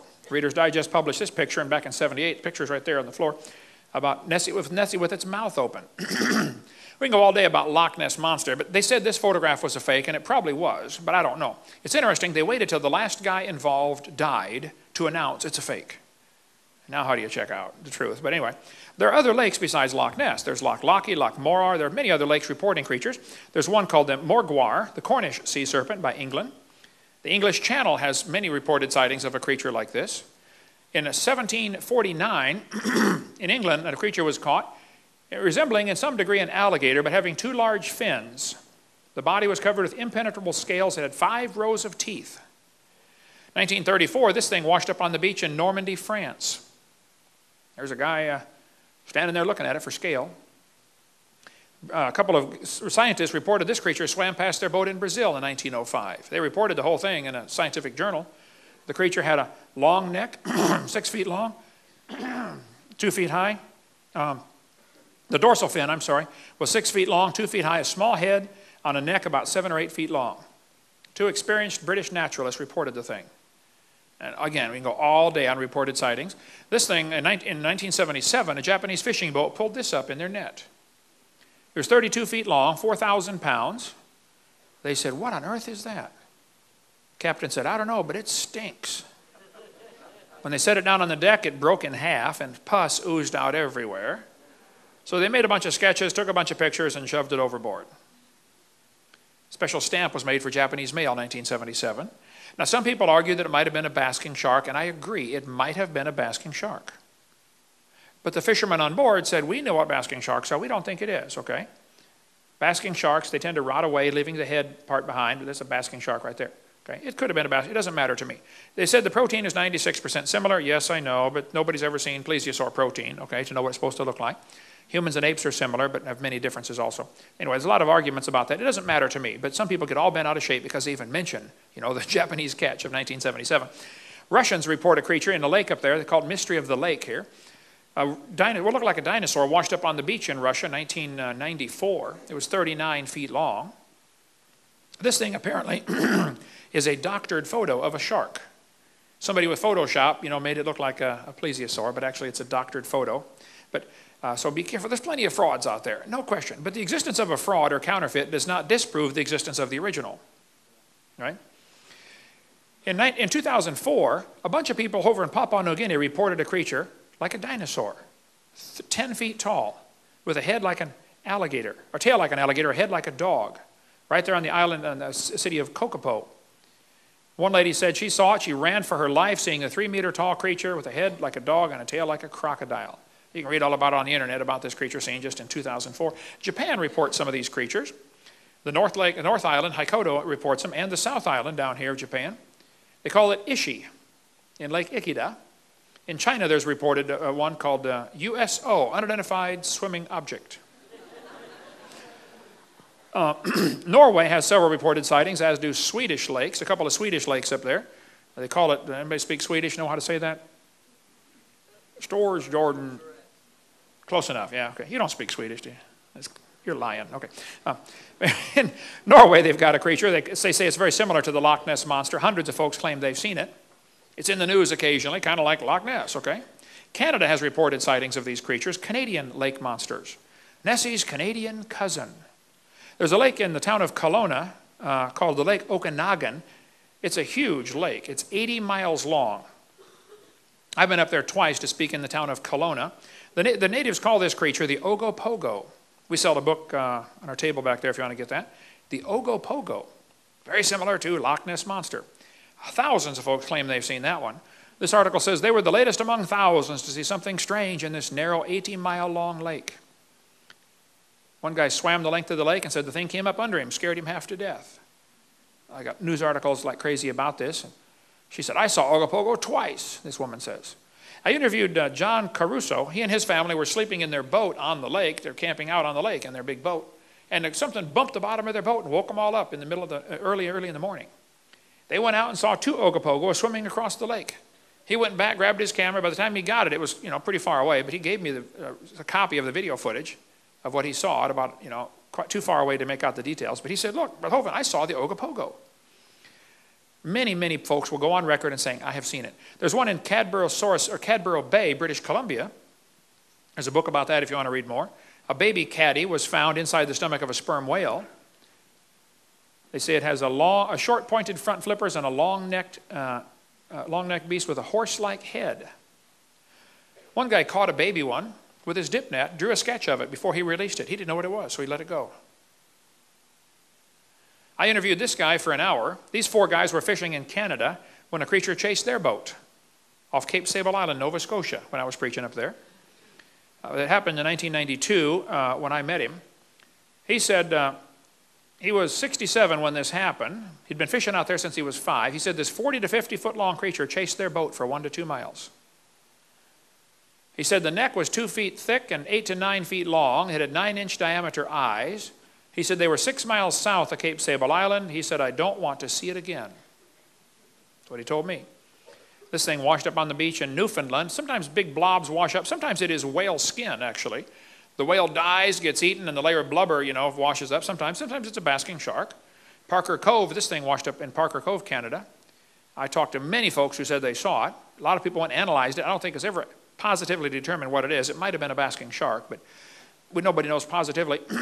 But it's gone. People cut pieces off it. The vertebrae do tend to look like shark vertebrae instead of any other kind. It's just interesting. Stuff like this washes up on the beach. But we sell a book called Monster about North American lake monsters. Lake monsters and sea serpents. A good book by Lauren Coleman, who is a cryptozoologist, but also an evolutionist, okay? I interviewed Jacques Boivet for 3 hours. He collects sightings of the Lake Memphremagog creature between Vermont and Quebec, Canada. Hundreds of folks claim they've seen something in this lake up there in Lake Memphremagog. Creatures been seen in the Potomac River. There's a book about the great New England sea serpent. There's an island off Connecticut and Rhode Island called Block Island, where many folks claim they've seen creatures swimming around out there. They call it the Block Ness Monster. One washed up in 1996, another was something else washed up in 2004, never was identified that I know of. And I interview people all the time. Lake Erie's apparently got one. Erie's Bessie matches Nessie. They say it's 35 feet long, has a snake-like head. It's in the newspaper once in a while about Lake Erie's monster. Okay, you can read all that for yourself. But a dead baby creature was found on the beach of Lake Erie. A guy took it home, stuffed it, and mounted it. He's a taxidermist.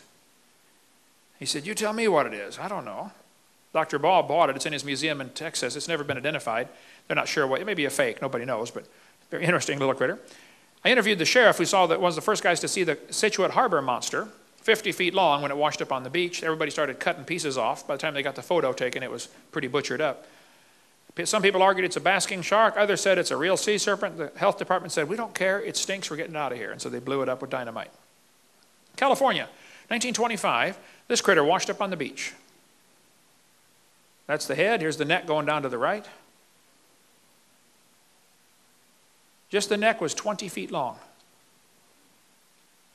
Everybody that examined it said it was a plesiosaurus. 20-foot neck. One atheist wrote me a letter and said, "Hovind, you're so stupid." He said, "Don't you know that was a whale?" I said, "Now just exactly where is the neck on a whale?" "Ought to be between the head and the flippers." He said, "It's a rare form of Bard's beaked whale." Oh, it's pretty rare, all right, with a 20-foot neck. Duh. The people who saw it said it's a plesiosaurus. Why is that so hard to believe? You know why people resist explanations like that? It goes against their theory. They like the evolution theory because it gives them freedom from God. That's why they like that theory. And we could spend all day on cryptozoology stuff. I have studied this for years and love. I've interviewed now 100 people that claim they've seen a living dinosaur. In New York, 1969, the harbor police chased something much bigger than a whale upriver. Never did catch it. Could have been a zeuglodon or a basilosaurus, I don't know. But the White River monster in Newport, Arkansas has been reported many times. Up until 1973, it apparently disappeared. Arkansas Senate passed a resolution that said it's unlawful to molest, kill, or trample the White River monster. Off the coast of Jupiter, Florida, something's been seen similar to a dinosaur swimming in the ocean out there. You can read the articles for yourself. A lot of this stuff's on my website, Dr. Dino. You can read all about this. There's a lake between New York and Vermont called Lake Champlain, where many people claim they've seen the Lake Champlain monster. I interviewed Sandy that took this picture. I said, "Sandy, do you think you saw a dinosaur?" She said, "No, I know I saw a dinosaur." She and her husband and 2 kids watched it for 10 minutes. 58 people on the Ethan Allen, which capsized earlier a couple months ago, some people think they all ran to one side to see something and flipped the boat over. I don't know, maybe it's just too many Twinkies, but the captain on board back in 1898 said, if you think what I saw was a fish, it weighed 3,000 to 5,000 pounds. The Bible talks about the dragons of the waters. He shall slay the dragon that is in the sea. In Pensacola, where I live, 4 or 5 teenagers went scuba diving back in 1962. One survived the trip. Here's what he said. They were going out to the sunken ship in the Pensacola harbor called the Massachusetts, and here's what he said. I've got tons of stuff on this. He said, "We were in an Air Force rescue raft bound for a sunken ship a few miles off the coast. Midway out, we were caught in a storm and dragged out to sea. When the storm cleared, we were in a dense fog. We began to hear strange noises like the splashing of a porpoise and a sickening odor like dead fish. The noise got closer to the raft, and I heard a loud hissing sound. Out in the fog, we saw what looked like a long pole about 10 feet high sticking up out of the water. On top was a bulb-like structure. It bent in the middle and went under. It appeared several more times, getting closer to the raft. The silence was broken once again by something out of the fog. I can only describe it as a high-pitched whine. We panicked. All 5 of us put on our fins and went into the water. 'Keep together and try for the ship,' I yelled. After we got in the water, we got split up in the fog, and from behind I could hear the screams of my comrades one by one. I got a closer look at the thing just before my last friend went under. The neck was about 12 feet long, brownish green and smooth looking. The head was like a sea turtle, except more elongated. The eyes were green with oval pupils. I don't know how long it was before I heard a scream. It lasted maybe half a minute. Then I heard Warren's call, "Hey, help me, it's got Brad. I've got to get out of here." His voice was cut off abruptly by a short cry. "Brad, Warren, hey, where is everybody?" I yelled back at the top of my lungs. Larry now swam with Eric and me. Warren and Brad were nowhere in sight. Right next to Eric, that telephone pole-like figure broke water. I could see the long neck and two small eyes. The mouth opened and it bent over. It dove on top of Eric, dragging him under. I screamed and began to swim past the ship. My insides were shaking uncontrollably. He drew a sketch of the thing that killed his friends. He said, "I finally made it to the top of the ship and stayed there most of the night. Next morning, I swam to shore, was found by the rescue unit." That's the sketch Brian McCleary drew of what he saw that killed his 4 friends. I was speaking in Fort Walton Beach, Florida one time, and Valerie Bill came to me and said, "Mr. Hovind, my stepson, Larry Bill, was one of the kids who was eaten. That story you are telling is correct." But the Pensacola News Journal said, after they interviewed him, they said, "This is a beach town. You know, people come here to go swimming. We're not going to report that your friends got eaten by a dinosaur. We're going to report that they drowned." So that's what the newspaper said. 4 teenagers drowned. Panama City, there's been something seen there similar. Youth director at a Lutheran church told me his whole youth group was in the van and they saw a creature like that in Panama City Harbor. There have been many reports of dinosaurs still living. There could be some pterodactyls still alive. The natives call the animal the Congomato. If you're in Congo, in Kenya they call it Batamzinga. Steve Romandi was on the Kenya Olympic running team. He called me and said, he was going to school in Louisiana. He said, "Mr. Hovind, I saw those creatures." He said, "We've got them in my village in Kenya." He said, "Their favorite food is decaying human flesh. They dig up graves and eat the bodies." They kept talking about the Congomato. Well, we could cover dinosaurs still living for hours, but there have been lots of reports of pterodactyls still around. I get calls about this from people all the time, about pterodactyls being seen in Papua New Guinea or in Indonesia or in Venezuela. Wish we had time to cover all that, about all these pterodactyl sightings. Dave Wetzel went there and said, "Man, the natives kept talking about this flying ropin that glows in the dark over in Papua New Guinea." It lives on the island right there. So what's the point? You say, "Brother Hovind, who cares?" Yeah, I think there might be some dinosaurs still alive. And I think we have really been lied to about the dinosaurs. Now, I don't think there's many, and it's probably safe to go to the dorm, okay? Don't get excited and think, "Wow, we're going to get eaten by a dinosaur." No, it's not that way. The hallway will be clear tonight, I assure you, okay? But the Indians had a legend called the Thunderbird. They said a giant bird got hit by lightning. When they found it 3 days later, the buzzards had picked the bones clean, but they said the wingspan was 20 feet and had a bony bump on the back of its head. The Indian prayer sticks, to this day, have the head of a pterodactyl on them. Now, Henry Ford put an eagle on the taillight of his Thunderbird. It should have been a pterodactyl. You blew it, Henry. French explorers Jacques Marquette and Joliet stopped near what now is the town of St. Louis and reported they saw a big ugly bird painted on the cliff on the other side in Alton, Illinois. The Indians said, "Oh, that's a Piasaw bird. A great chief killed him years ago." They painted the picture up there for years. They finally put a big metal plaque. There's me down below it for scale. They took it down for fear the plaque would fall. I guess they just recently put it back up. I don't know. But if you go to Alton, Illinois, you'll see Piasaw, you know, Piasaw Dairy Queen. It's pretty famous over there, whatever the Piasaw bird was. Okay. And we talk a lot about that. People say, "Brother Hovind, why do you speak about dinosaurs?" Well, for one thing, Satan's using them to teach his gospel. It's time Christians, put up a defense. Christians are confused where they fit in. They are a great evangelistic tool. Kids will gather around you like crazy when you get dinosaurs. He's the chief of the ways of God. Well, then God ought to get the glory. Now, the Bible also talks about Leviathan, but that's a whole other story. We'll cover Leviathan some other time. So basically, God made everything in 6 days. Dinosaurs lived with man. People have killed most of them. There could be a few still alive. And Christians need to quit worrying about dinosaurs and start using them for God's glory.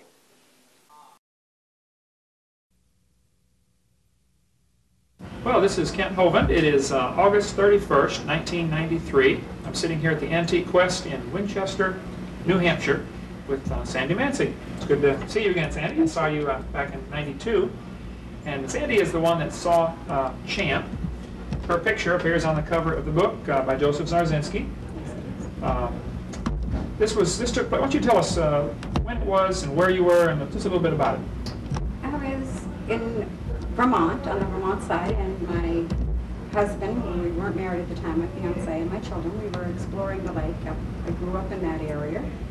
And we were just exploring the lake, sitting there, enjoying the peace and quiet. And my husband had gone back to the car to get the camera, and while he was gone, there was a disturbance in the lake, and I looked out, and I thought perhaps there was a school of fish, and maybe a scuba diver or something, and then the head and the neck broke the surface of the water, and the head picked up, and the neck, and the back, and I knew it wasn't a fish. Right. Well, great. And some people said I heard somebody told you that they thought maybe it was a duck. If it's about a 2,000-pound duck. A 2,000-pound duck. When we were at the church, when you came to hear me speak up in wherever that was, New Hampshire, Dublin, New Hampshire, I had all my dinosaurs on the table, and you immediately picked out this one as champ. But you said it was a little different, what you saw. Yes, what I saw is the neck was not near as long, and the head is shaped right, like a horse head, but the neck is not near as long. Okay, now there are 3 or 4 different types of swimming dinosaurs that bones have been found of. There's the chronosaur, which has a huge neck, the plesiosaur, which you're holding, and then there's the elasmosaur. Had a shorter neck, and the head is at a right angle to the body instead of in line with the body. There may be others, of course, undiscovered yet, but get that where they can see it on the camera. I think this more, but shorter neck. with a shorter neck, or it could be that the neck wasn't all out of the water too. Okay. All right. So this was back in 1977. How many other people do you know, or have you talked to that claim they have seen it also? I have spoken with probably about 6 different people who have seen it, and all of our accounts are very, very similar. So we all can't be crazy, and we all can't be telling something that maybe we didn't see. But they're all very, very similar. The shape of the head and neck, just the massive size of it. Okay, now you watched it for about how long, would you say? Probably from the time the disturbance until it went back down, maybe 8 minutes, 10 minutes. 8 to 10 minutes, okay. And you told me the last time we talked, about a year ago, that when it first came up, it was looking different directions, it was looking around? When it came up, it was facing this way, okay, to me, and when it came up out of the water. And then it looked around, and when I did take the one snapshot, it was getting fidgety. It was getting a little more movement to it, and it had turned its head to look over its back, and that's when I got the snapshot. And then it turned, and then it went down, and it started going down like this, and then it put its head down under the water. After it was completely under the water, I heard a boat coming. I heard a boat. Didn't even see the boat, but I heard it coming. It knew that boat was coming long before my sense of hearing picked it up. A lot of people that I've interviewed have told me that, like the ones in Africa, the dinosaurs in Africa, the natives claim they have very sensitive hearing, and they'll hear you coming and duck under the water. I've got missionary friends over there that say there are dinosaurs in that swamp. Absolutely. I'm sure of it. God created one. He created many. Sure. And this is something that has to be of creation. It's not something that could have come from an eel or any of that nonsense. And if God can create one, he can create many. Sure, right. Now your picture has, as well as being on the cover of Joseph's book, has been in a number of places. It was in Time magazine, it was July '81, I think. You were on Unsolved Mysteries, did you say this last week? Or? Unsolved Mysteries has shown 3 times. It first was in September of last year, and then maybe September of '92. Right. Okay. And then recently, about a week or so ago, they had a rerun of it. Oh, okay. So you're a movie star now? No. Well, there are those who teach that evolution is a proven fact, that dinosaurs lived millions of years ago. I, as you know, am very different. I was a science teacher 15 years. I'm of the strong, studied opinion that a few dinosaurs are even still alive. The world isn't millions of years old. Would you say that what you saw was best described as being a dinosaur of some kind, water-dwelling? I saw a dinosaur. You felt like you were seeing a dinosaur, right? I know, not felt, I know. You know, okay. I saw a dinosaur. Now, the question comes to some people's mind, why did you only take one picture? Because I didn't want to miss anything. Busy watching it. I was busy watching. I brought the camera up, I took the one photograph, and then I put it down because I didn't want to miss anything. I was in such total awe Right. of what was happening. And I don't even know why I took the one. It was just instinct. My husband handed me the camera. He had gone after the He had camera gone anyway. after the camera to take pictures of the children. Okay, before it surfaced, or while Right. it was He didn't surfacing. even know anything was going Okay. on until he got back there. Sure. And he helped me up the banking, and he handed me the camera so to help me up the banking. And I had it, my knees gave out, I was shaking. And I went down on my knees, I picked the camera up, I took the one photograph, and then put it down. I had it both down. You could have taken 20 pictures. Oh, absolutely. Right. But I wanted to watch it, and I was, and your mind tries to rationalize. And I'm trying to think, well, what is this? And there comes a point when you cannot rationalize, you just stand there and awe. Yep. Okay. Well, great. Anything else, any other typical questions you get asked? Or most of the people that interview you are those who believe in evolution. Yes. And how do you feel about that? You don't like that? I agree with you 100%. And I appreciate you letting me use your picture. I put it on one of my posters. Wonderful. And I have quite a few pictures from different people. And my motive is to strengthen people's faith in the Bible. The Bible is the Word of God. And there's Sandy's picture. You've been featured in a number of shows and magazines and things like that. You've lived here how long in Winchester? About 20 years. 20 years. So you had no intention of trying to become a celebrity by photographing Jan. Now, as a matter of fact, I really didn't even want to publish. I kept it a secret for 2 years. And then I made them keep it in the scientific world. And I was forced by the media to publish. Because they were calling, well, if this exists, why haven't we seen it? And Sure, right. so I was forced to, and that's why I put a copyright on so that I could have some control and some protection as to who's going to use it. Right. Smart. Good move. Now, people have asked me, they say, hey, if there's so many of these creatures, why don't we get more pictures? And I ask them the question, I'll say, have you ever seen a car wreck? And they say, well, sure. I'll say, give me a picture of one as it happens. You never see a picture of a car wreck as it happens, and yet thousands of car wrecks happen. So it's something that's fleeting, it lasts a few seconds, you don't think of taking a picture until it's too late. Well, maybe if you could keep me posted, send me information if you get any more because people probably come to you all the time, don't they, and say, Yes. hey, I saw it. Yes. I would like to keep a file of that. Just send me a list. Absolutely. Picture of Champ up here on the wall. And tell me about the old gentleman that came and looked at it. I was standing here at the counter, and an older gentleman came in, and he's staring at the picture, and he's staring, and he asked me what it was, and I told him it was Champ from Lake Champlain. And he went on to tell me that he had never told a soul this, and he was in his 80s. I think he said he was 89 or 87.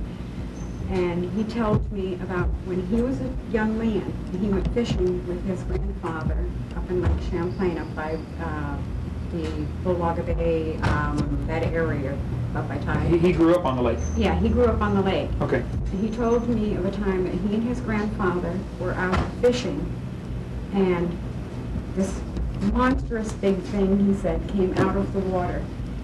And his grandfather told him that it was Champ, and that he wasn't to tell anybody due to the fact that they would think that they were insane. And so all those years, he never told a soul about it.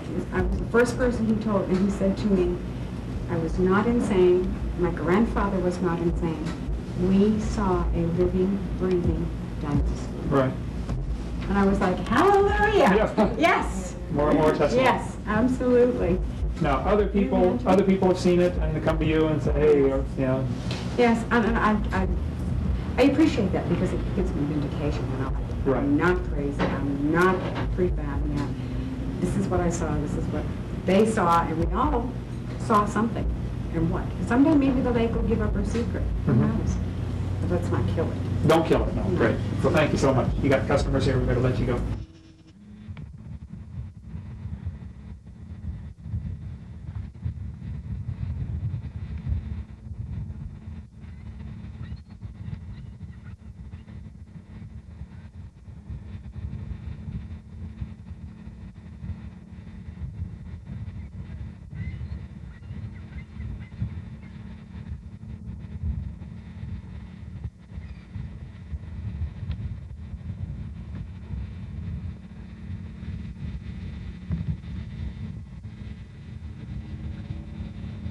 It's a shark! God darn, it's got a white thing coming out of the water. Dude, what the heck ever it is? Hey, there's one under. Oh, the trail went under right there, Dad. You see those binoculars? Huh? You see those binoculars? It was a shark. No, it's not a shark. Something just come up there. I've seen it, Dad. It's gone. It went under. I think we just see Champ. What's Champ? Lake Champlain monster. It's gone, Clayton. I know. I shouldn't have looked at it with the binoculars so long. I should have got the camera. Oh, it went under and swam away. It started way the heck out there.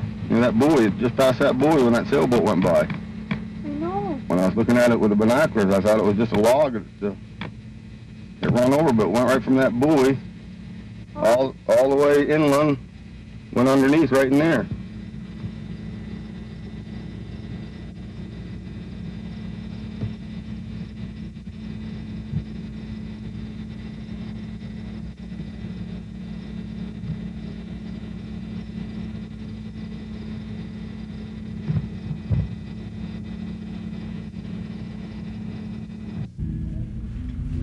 This is a giant squid of the species Architeuthis ducks. It came ashore on November the 22nd, 1979 at St. Brendan's on Collier's Island in Bonavista Bay, Newfoundland. It's an immature female. It is a small female, but it is a giant squid.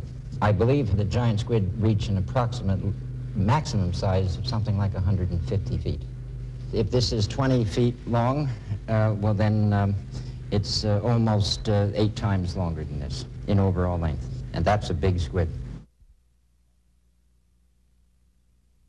In 1976, just 30 miles off the Lizard in Cornwall, 2 fishermen, George Vinnican and John Cox, also met a monster. Well, it was steaming 30 miles off, 25 to 30 miles off. Saw what I thought was an upturned boat on the horizon. So we went over to investigate. When we got closer, we could see it wasn't an upturned boat. It was something that, well, neither of us had seen before. So it was dark in color, and had sort of humps on the back.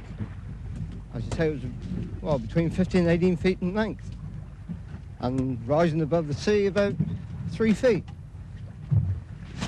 It was a flat, calm day. There was no disturbance on the sea at all. When we got up closer, went a little closer, I came astern, to our amazement, up out the water about 3 feet from this body, head appeared out the water. And it was a, well, thing I've never seen before after about 40 years at sea. And it gradually sank in the water and disappeared. But after talking about it, the only thing we could explain it was very much like a prehistoric animal. Good morning and welcome to Ovie's Open Line program. I do believe that's what's going on in here this morning. Therese, how are you? I'm fine, thank you. We're talking about the Ogopogo today. A lot of people in the area have seen it. The legend goes on for many years, and we'll be talking to some experts. I believe we've got Arlene Gall coming in. Arlene wrote a book on it. That's right. But we're going to go to the phone lines right now. Line 2, good morning. Hello there. Mr. Puglish. Yes, go ahead, sir. You want to know about Ogopogo? I certainly do. Yeah, okay. I had a taxi and I took a passenger to the hospital and then I was coming down Abbott Street. And I got far as about here. I looked at the lake. I was surprised, and I seen this thing come out of the water. Well, it's like a horse's head with the kind of horns on it. Well, he was huge, you know, standing up there. Oh my, just like a, you know, like a big serpent. Then another fellow come behind me and he says, "What are you looking at?" He says, "I see no Ogopogo over there." And he says, Where? Over there. He says, I had the door open in the car and stepped out just a little bit, and we slipped back in the water, see? And he said, gee, look at the big waves there. And all we can see is big waves going down there to Fred's place where he had the boat rental. And they disappeared, see? And then I got all excited. I got in the car and I pulled to the willow end. And I told the people, I says, they were having breakfast, I just seen Ogopogo. And they says, what the heck you been drinking, eh? Line 4, go ahead, please. Hello, John. How are you? I'm not too bad. Good. Are you going to give me your name? No, I'm not. Okay. Tell me about I saw Ogopogo off of Sarson's about 4 years ago. Okay, you don't want to give your name on the air. No, I don't. You've told some people, obviously. Yes. Are you afraid that they might think you're a little bit of a... Well, I had some strange phone calls. And I get them every day. That's what they pay me for. Well, I don't get paid for them, so I don't really want any more, thank you. We were up on the beach having a picnic, and my daughter was on the swings when I saw this creature underneath the wharf there. And when I turned around and saw it and realized that it was the legendary Ogopogo, I just freaked out. I grabbed the baby and ran down to the beach, and I guess I yelled over and over, that's him. She was screaming like anything. She just couldn't believe it. Her face was red. And, was fishing or whatever it was doing, and it was there for quite some time. Then it straightened out and went along those poles. And as it traveled along, just the 3 humps were showing, and they were from one of those end of those poles to the other in the space the 3 humps were. It traveled along the beach till about the corner over there, and then it turned and went straight across the lake.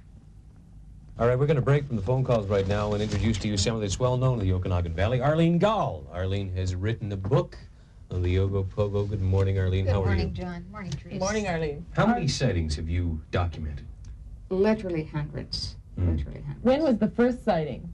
The very first sighting was in 1852. The first documented sighting in 1852. Okay, 1852, and it's now 1980. Do we take it to mean that there must be more than one Ogopogo? There definitely appear to be more than one. There has been a film that was made, and I think it was back in 1968. It's pretty hard not to believe when you see it right in front of your eyes. Tell us about that film this morning. The Folden film was taken in 1968 by a gentleman by the name of Art Folden. He was returning from a trip to his home in Chase. And as he neared Peachland area, he spotted an object out on the lake, and he said to his wife, look, there's Ogopogo. And she laughed at him. And he got out and started filming the creature. And what we see in the film is a large animate object moving through the water, surfacing and submerging at various speeds and at various times. And it also shows the creature taking off at very high speed, producing a massive wake. And this is the footage in the film that I like very much, because you see a creature just pushing water, something terrifically, with a massive wake in front, just creating huge wave action. This is believability on my part. Have there been any recent sightings? We've had approximately 7 to 8 sightings this year, but we have one that has been the very best sighting. Why? It was the Rieger family. It was a beautiful day. The water was just as calm as glass. When I just took a look across, I could see a big wave coming. And at that time, I just didn't take much notice of it, and it kept coming closer, and I thought to myself, why would there be a wave coming if there's no wind or anything? So I called to my son. I says, come on back here. And I says, take a look and see if you think what the heck's coming down the lake here. So he took a look at it, and he says, gee, I don't know. So we had his grandson. My grandson was along, too. And he said, hey, Grandpa, he says, that's the Ogopogo.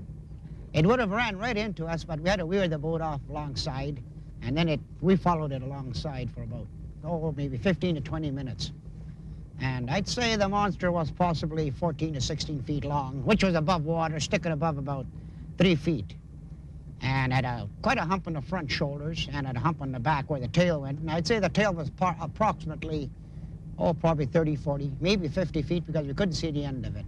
But he did have a long tail. He had 4 legs, and I'd say the monster weighed approximately maybe 30 ton. And his head in the front was moving from side to side. It seemed like he was looking for fish or feeding or something like that, and he was stirring up a tremendous amount of water. If I would have never seen it, I would have never believed it. And actually, I don't care if anybody believes me or not, but I've seen this animal, and I know it's here, and I know it's a tremendous-sized animal. It was some sort of a, we call it a monster fish for lack of a better word, but it was approximately 30 to 35 feet in length, and its head was protruding out of the water, and you could see the flagell action of the tail and the waves going beyond it. And I took 2 pictures of it. Well, you said it was roughly similar to this. What was different? Similar to this. I couldn't see these fins on the side because they were, if that is the fish that I saw or whatever, they were not within sight. I mean, I could only see the head and the neck and like the upper part of the body. This is Kent Hovind from Pensacola, Florida. I'm here in Canada at the 100 Huntley Street program. Several years ago, I think 1994, when I was here on the program, I brought my book from Dr. Roy Mackal, A Living Dinosaur, and Cal, who's sitting here beside me, Bombay, said, he said, well, I was in Africa and I saw something like that, a dinosaur. And I turned to this page, page 256 in Roy Mackal's book. And Cal, you said, hey, I saw one of those. Would you take just a few minutes and tell the folks what you saw and, you know, where you work and if they can get a hold of you for any questions, and just describe what you saw. Well, it's probably one of the most startling experiences I've ever had. It was about in 1963, I think. And I was on my way through the old roads of Kenya back to Nairobi to pick up a car. So I was taking this old Chevrolet that was almost too big for those roads, for the potholes, and I was going rather slow. And it was a hilly country near a place called Muhoroni. And that's down in the Rift Valley, but a hilly part of the Rift Valley. As we came up over the brow of the hill, my wife was with me. And suddenly laying there in front of us, right across the road, 7, 8, 9 feet long, was what I thought at first was a crocodile. And I thought, no, it can't be a crocodile. This is a dry part of the country. And then as I looked at it, we slowed down and stopped the car, actually, and sat there for 10 minutes looking at this. And as I looked at it, I thought, this is... I mean, the actual word prehistoric went through my mind. I said, this can't be real. I've seen pictures like this, but not quite like this one. Anyway, from the tail right through to the back of its head were I don't know what you call them. Serrations, ridges. Ridges, like triangulars, perfect triangles, all the way from the tail to the head to the tail. And it was just laying squatted down on the road, seeming to sun. And so I looked at the thing for 10 minutes. I could shoot myself for not having my camera with me that day, but I wish I had. But there it was, and I had never seen anything like it, and nor before nor since. And I've asked people. In fact, I went to the Natural Museum and said, have you ever seen anything or heard of anything in Kenya of this nature? And they said, no, there's nothing like that alive today. I said, I saw something. And I argued with them really rather intently for a while, and they said, well, it must have been a figment of your imagination. Well, my wife and I both saw it, and we asked for several years, we asked anybody if they'd ever seen anything like that. Nobody had, nor have I since. But there it was, laying on the road. After about 10 minutes, it stood up, not quite as high as this drawing, but it just kind of wandered off into a very dry part of the country, bushy a little bit, not much greenery. It was a dry time of the year, and it just took off. And Mary and I just kind of looked at each other in wonder, saying, what in the world is this thing? What color was it? It was kind of dusty gray. Okay. Could you see the eyes? Yeah, they'd blink. In fact, it turned its head and looked at us. You know, it didn't seem to be afraid of us.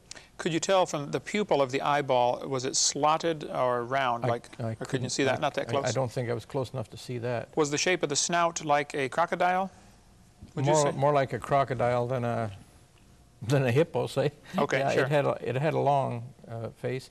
Now, some of the African people I asked, they said, oh, that was a monitor lizard. Well, I said, impossible. I've seen many monitor lizards. I've never seen one 9 feet long. Right. Never as long as that. And I've actually killed a couple of monitor lizards with my car. And they're smooth-skinned and no ridges in the back. I know a monitor lizard when I see one. This was not a monitor lizard. This had those ridges down its back. Could you tell if it had smooth skin or scales?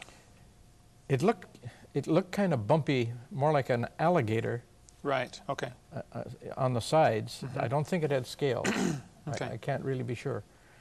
All right, well. It's been a lot of years ago. It's I mean, this is 1997. I understand. Well, I've been saying for years there's a few dinosaurs still alive, and your first thought in your mind was something prehistoric, huh? Well, of course, I had been preconditioned by all the education that I'd had up till that time that these things don't exist. Whatever it is, it can't be a dinosaur. That's the first thought most people have. Well, I considered it had to be some kind of a lizard. Sure. And because, you know, you have lizards from this size, the little gecko lizards, right up to monitor lizards. All right, now you work here at 100 Huntley Street, and what's the phone number here? So if they have any questions, they can call and ask for Cal Bombay. My phone number is area code 905-335-7100, extension 3206. All right, well, call them up if you don't believe it. I saw it. I mean, a lot of some still alive. When I saw this picture, I thought, that's what I saw. I mean, all right, let's get them to zoom in on this picture if you can real quick, and we'll close out with that. If you have any questions, we'd be glad to help. Give us a call if you want more information on dinosaurs. You let us know, and we'll be glad to send you our videotape on creation, evolution, and dinosaurs. So that's what you saw that day, 1962. That's as close as anything I've ever seen. Okay. Well, thank you so much, brother. I appreciate the time, and God bless you. You're quite welcome. Thank you. What you're about to hear is an audio tape made of apparently the roaring of the creature in the Congo swamp the natives call Mokele Mbembe, which would be one of the few living dinosaurs. The sound appears to have a flapping or slapping sound near the end of each roar. Some have speculated that this may be similar to the gecko lizard that makes a little roaring sound, and then the flap of skin under its throat slaps back against the throat, making the slapping sound. That's the best so far we have on this. If you hear any more, please let me know. Hope you enjoy it.